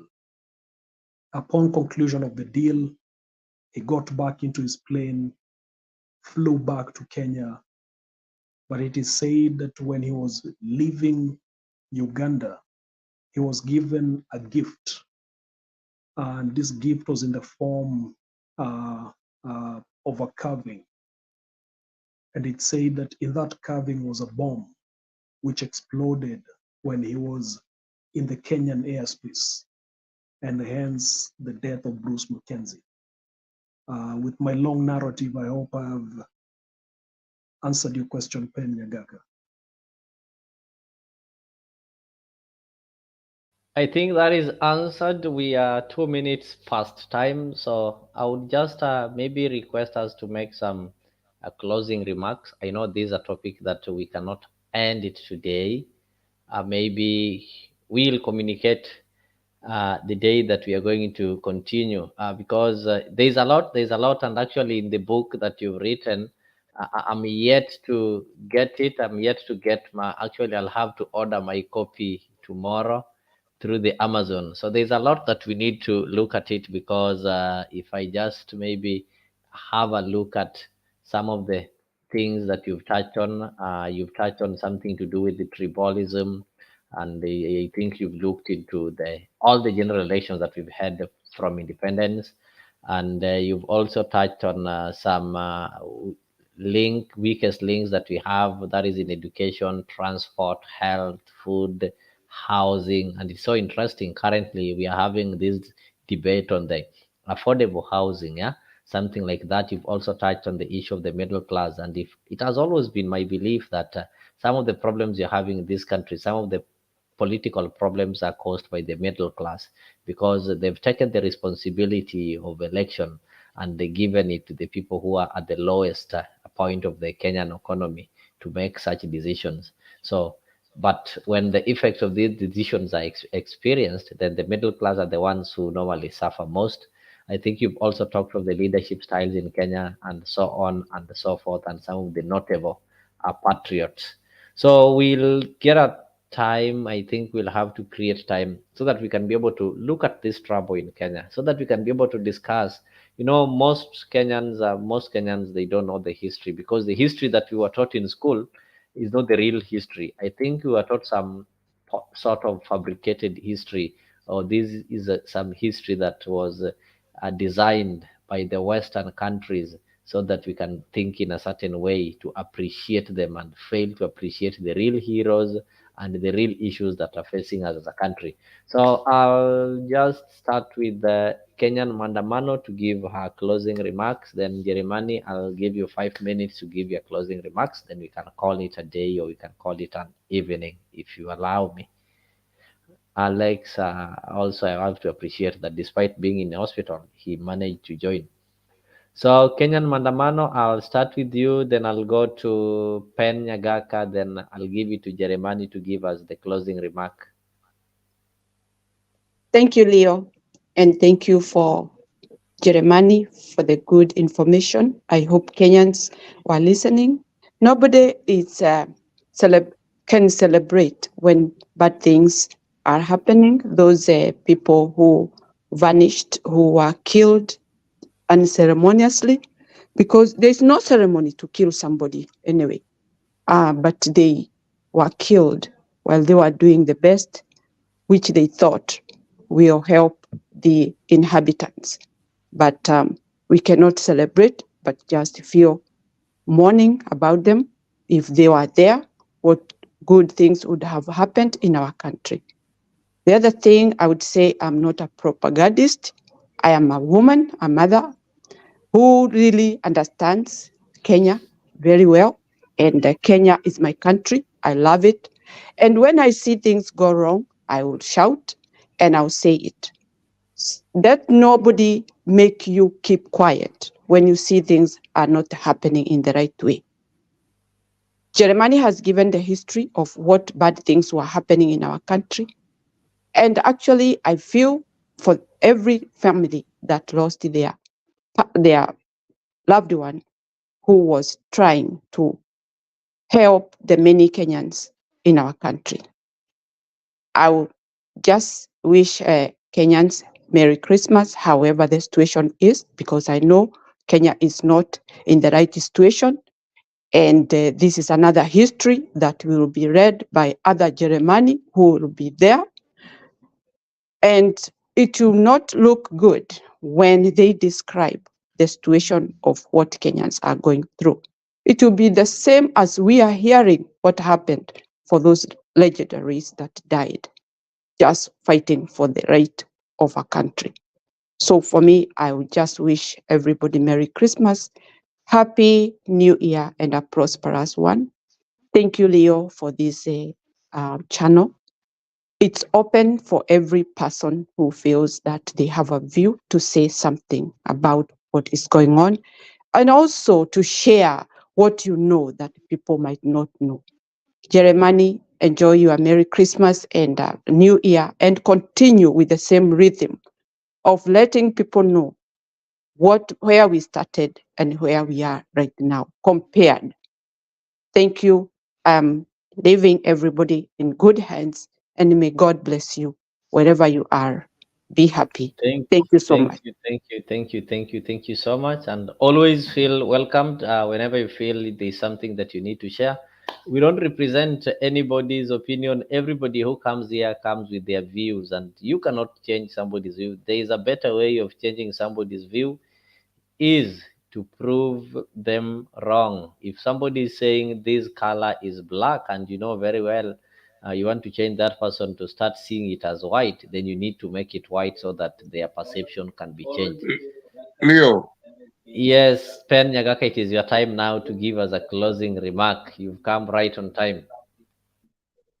Yes, I will really congratulate this gentleman, Jeremani. You are doing a wonderful job. I think I'm going to have to buy some books for my kids.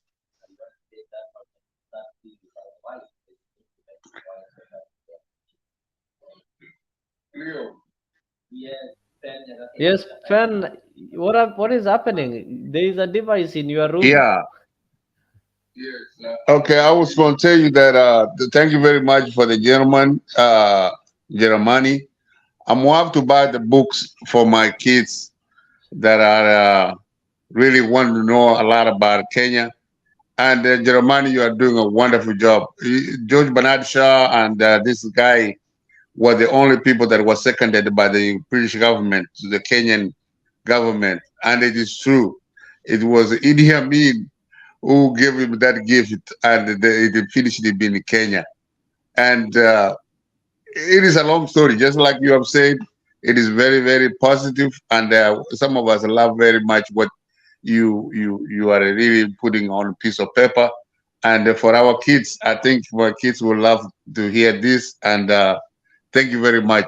And Leo, bring gentlemen like this so that they can really enlighten our ideas or give us the history that we have lived through. Some of us have lived through it, and we learned exactly what the gentleman is talking about.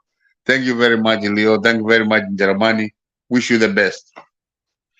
Thank you, thank you, thank you, thank you. Yegon, you are welcomed next time. The panel is always open. I do share the link there, so anybody who feels that you have something to add or something that you need to challenge, you always welcome. So next time, I'm also hoping to see you over here.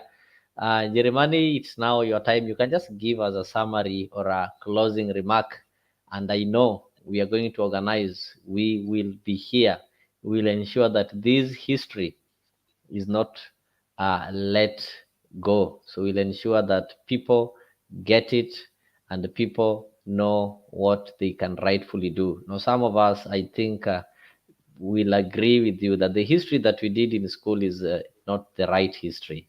It was the one that was designed in a certain way. But if we can be able to get such kind of narrations that are narrated well and they're put down into paper, then it can assure us that the future is better, because those people who will come after us, they'll be able to get the right information. It's like we are rewriting and correcting some of the historical facts that we are given. So thank you. I really appreciate you coming, and just have your time and give us just a summary and your parting shot. Thank you.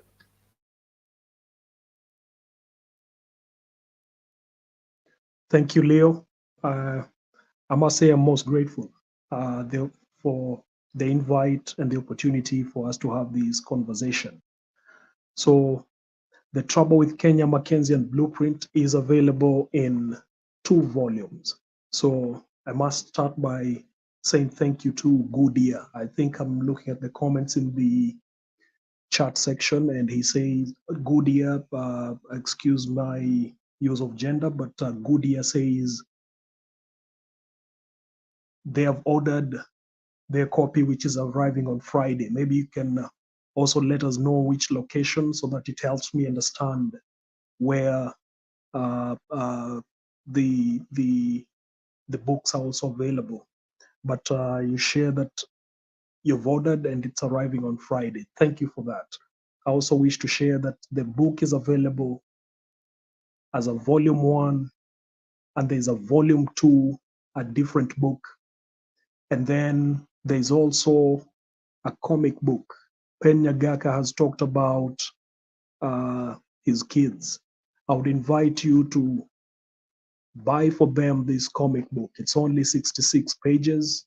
And in there, you will see that the story is written in graphic form. There are those who appreciate pictures, and through pictures, they're able to tell, to get the gist of the story. And at the opportune time, when they decide they want to now get into the thicker volume book, then it is also available for them to read. So this is volume 1, and volume 2 of the book is also available. Why did I do volume 1 and volume 2? The history of Kenya has so many things. And in fact, in my conclusion, I'm saying there will be a need for volume 3. But I'm using this time to have discussions around volume 1 and volume 2, with the hope that once we have been able to get enough discussions and exhausted the challenges of volume 2, it is you, the readers, who will be telling me, giving me information to populate the volume 3. That said, I also wish to say that the trouble with Kenya, as many people will try to decipher, is not so much a lamentation about the country called Kenya. Kenya is a microcosm of what happens in many other nations in the world. And if you were to change the title of my book and put any other country in there, you will find that the challenges will be almost similar, if not a carbon copy. And I'm saying that you use this book as an entry point to understanding society, not so much from a lamentation perspective, but to generate opportunities for you to identify solutions. Most times, even as I say, the challenge or the trouble with Kenya is squarely about citizenry. I'm saying the citizens have the opportunity to unlock the solutions. And as you read through the book, you will see that I identify the opportunities where citizens can provide their own solutions to the problems or troubles that are existing. So this is supposed to be an ongoing conversation. We cannot exhaust everything in one sitting. From the clock, I see that the program has run for about 3 hours 15. But I'm sure even within that time, we have barely scratched the preamble. There's much more content to be unpacked. And I provide a caution in the preamble of my book and say, do not read a segment of the book and jump to a conclusion that this is what it's about. I'm inviting you to read the whole narrative and then in there connect all the dots so that you can see it for yourself, as opposed to reading segments of it and then arriving at half-baked conclusions. That said, the book is available on Amazon. The book is available on Barnes and Nobles. It's available also as a Kindle, which is an ebook version. Text to speech is enabled, so you can also listen to it. And we're hoping that this will be an ongoing discussion for us to continue unpacking the knowledge that has been kept away from some of our history books. Thank you, Leo. Thank you so much, Jeremani. I really appreciate, and I can assure you we are going to make it a program. We are going to ensure that we get time and look into it so that nobody is left behind, so that people can be able to know the real thing. You know, there are some people who don't like reading that much. So the moment you come here and at least try to give us some insights of what is inside there, then most people are going to be helped. And to the viewers, those people who managed to join and watch, I really appreciate you taking your time to follow this. And I will tell you that there is a lot more coming. We are not ending today. We are not stopping today. We are not giving you half a dose. We'll ensure that we walk this journey towards the end. So much appreciation to Mohammed Ige, much appreciation to Alex Goodia, Musa Toruru, much appreciation to Ruth Apondi. We saw somewhere there, True TV. Who else? I'm just trying to get the people I can be able to read. Of course, Brother Ben was there, Angela Sindani, Richard Riley, Esther Mbatia, Caleb Ndolo, Geoffrey Ruto, Zuru Kenya tulikuona pale, Ben Nabe, Laban Misiani, Pen Nyagaka. I really appreciate you people for taking your time and joining to watch this show live, without forgetting Ramesu Yegon. Yegon, Merry Christmas, and I hope to see you next time. Join the studio so that you can be able also to participate in this kind of debate. You can be able to bring your concern, ask question, and add some inputs. You know, nobody has got a monopoly of knowledge. So the moment you show up, at least you'll be able to ask your questions, and you'll also be able to get your questions answered.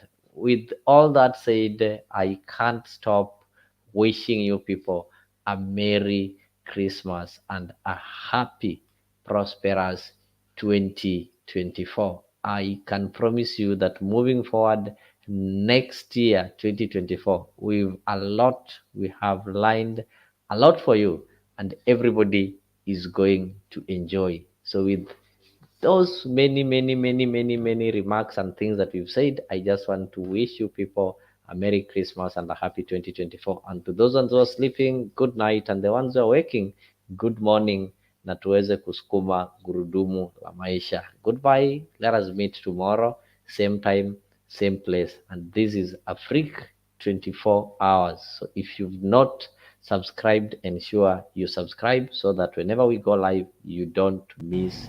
Hi viewers, it is Mr. G from Afriq D24 wishing you a Merry Christmas and a Happy New Year. Thank you for being so special. To our esteemed viewers, followers, and subscribers, on behalf of Afriq 24 TV, I want to wish you a Merry Christmas and a very Happy New Year. Thank you for being part of us. God bless you. You have been tormenting us. I don't know what to get out of it. I open your paper, the other one. Kibaki. First of all, when will you learn ever to call him president? Hundreds and thousands of Kenyans who cannot come here and defend themselves or tell you how they feel. Ask now or never. You know, and I know, and everybody else knows that I'm married and I have only one wife.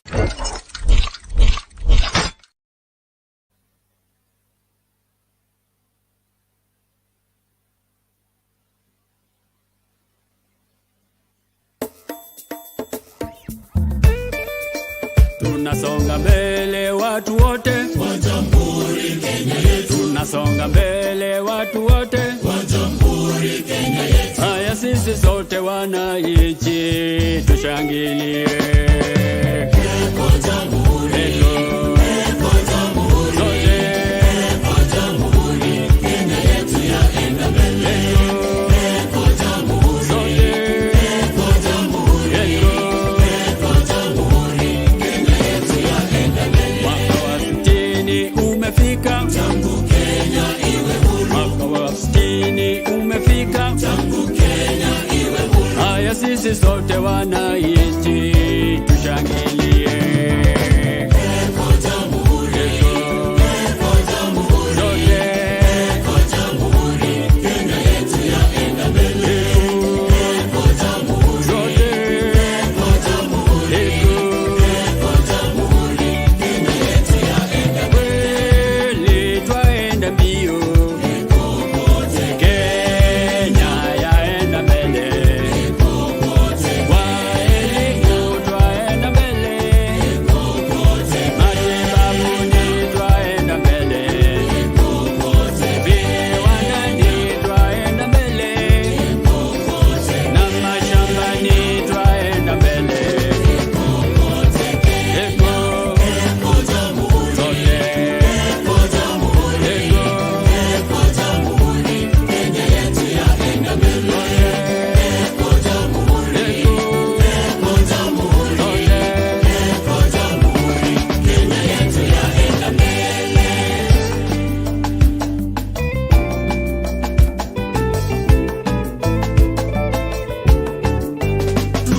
Tunajivunia Kenya nchi yetu, kweli yapendeza, kweli yavutia. Tunajivunia Kenya nchi yetu, kweli yapendeza, kweli yavutia. Nchi yangu nitaitoloza, nitailinda maishani mwangu. Kenya nchi yangu nitaitoloza, nitailinda maishani mwangu.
hatutaiacha Kenya daima na milele.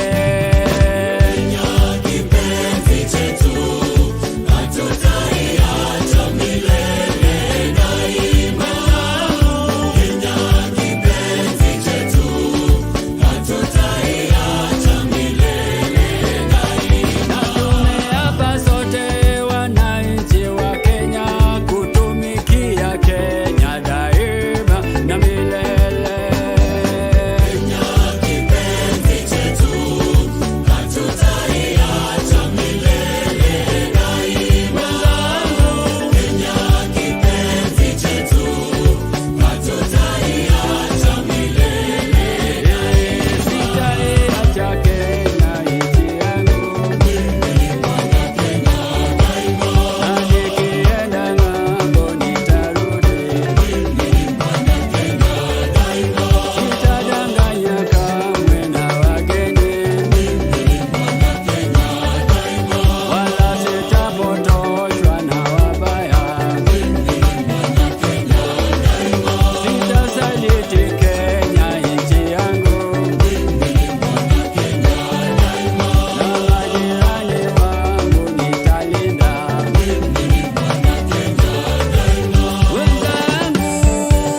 Wenzangu, Kenya kipenzi chetu, hatutaiacha milele daima.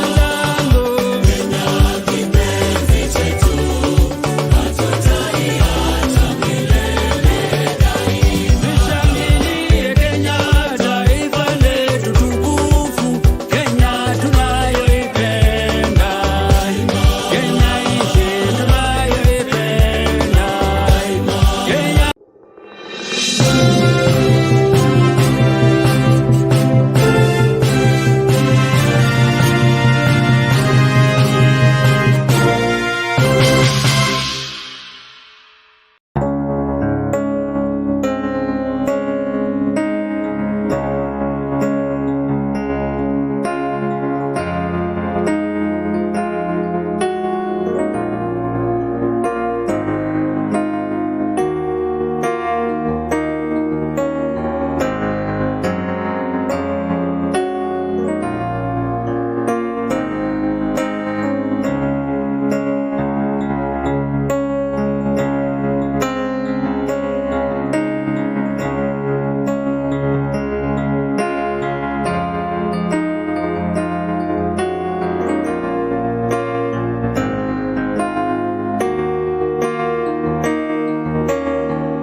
one champion, and it is Kenya.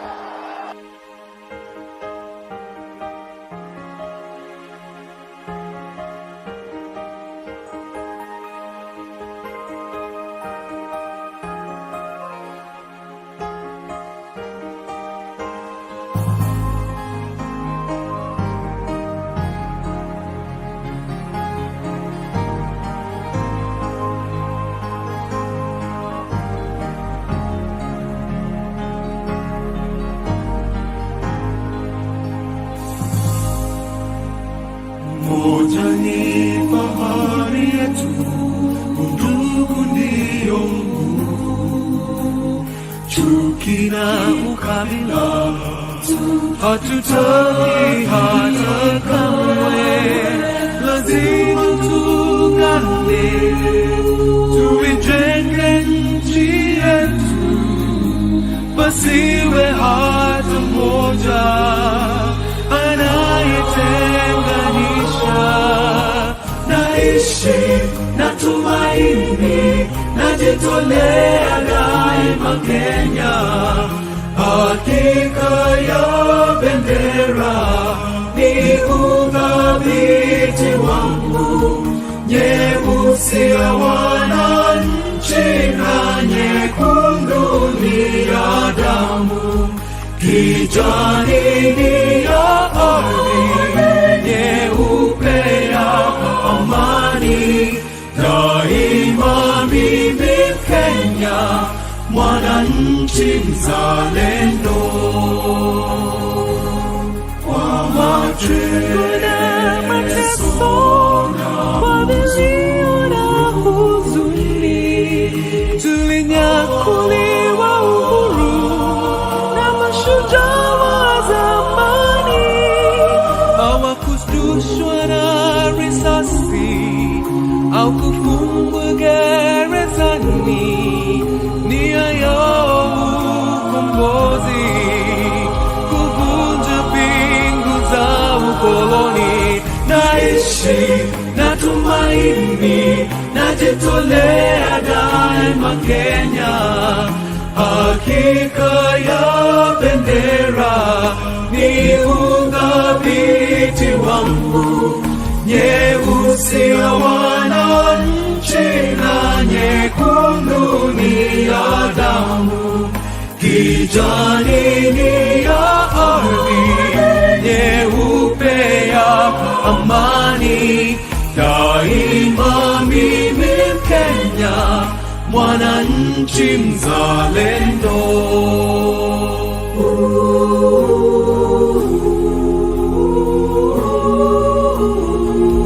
Wajibu wetu ni kuishi kwa upendo, kutoka ziwa mpaka pwani, kaskazini na kusini. Naishi na tumaini, najitolea daima Kenya. Hakika ya bendera ni udhabiti wangu, nyeusi ya wananchi na nyekundu ni ya damu, kijani ni ya ardhi.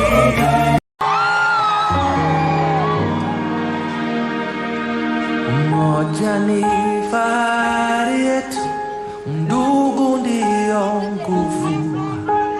Chuki na ukabila hatutaki hata kamwe. Lazima tuungane, tuijenge nchi yetu, pasiwe hata mmoja anayetenganisha. Naishi na tumaini, najitolea daima Kenya. Hakika ya bendera ni udhabiti wangu,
Hail, thou that art highly favored, the Lord is with thee.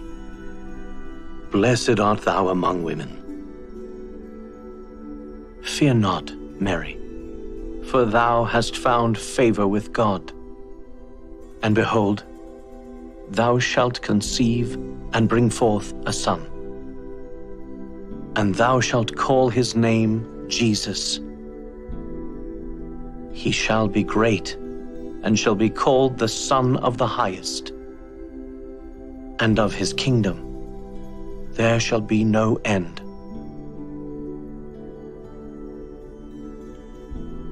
How shall this be, seeing that I know not a man? The Holy Ghost shall come upon thee, and the power of the Highest shall overshadow thee.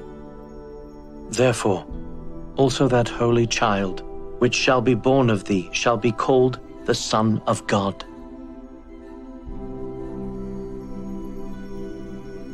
Behold, the handmaid of the Lord. Be it unto me according to thy word.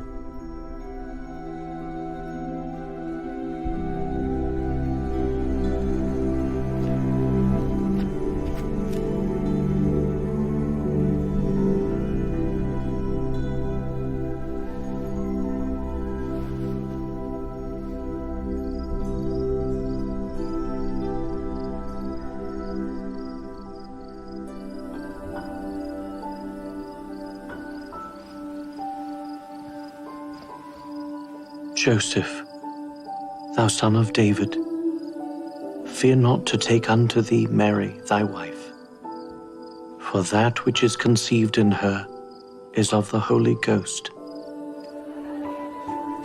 And she shall bring forth a son, and thou shalt call his name Jesus, for he shall save his people from their sins.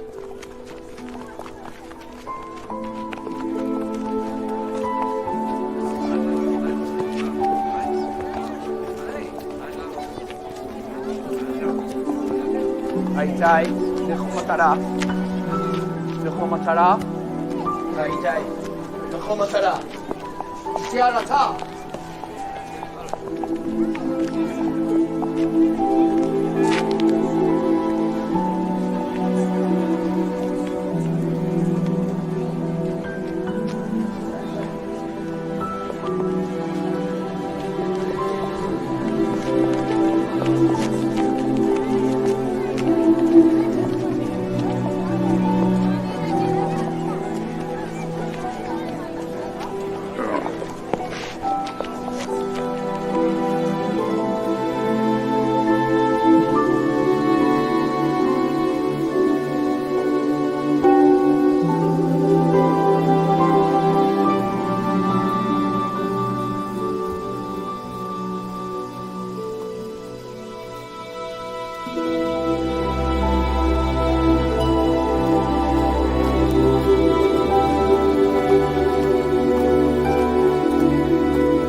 Fear not, for behold, I bring you good tidings of great joy, which shall be to all people. For unto you is born this day in the city of David a Savior, which is Christ the Lord. And this shall be a sign unto you. Ye shall find the babe wrapped in swaddling clothes, lying in a manger.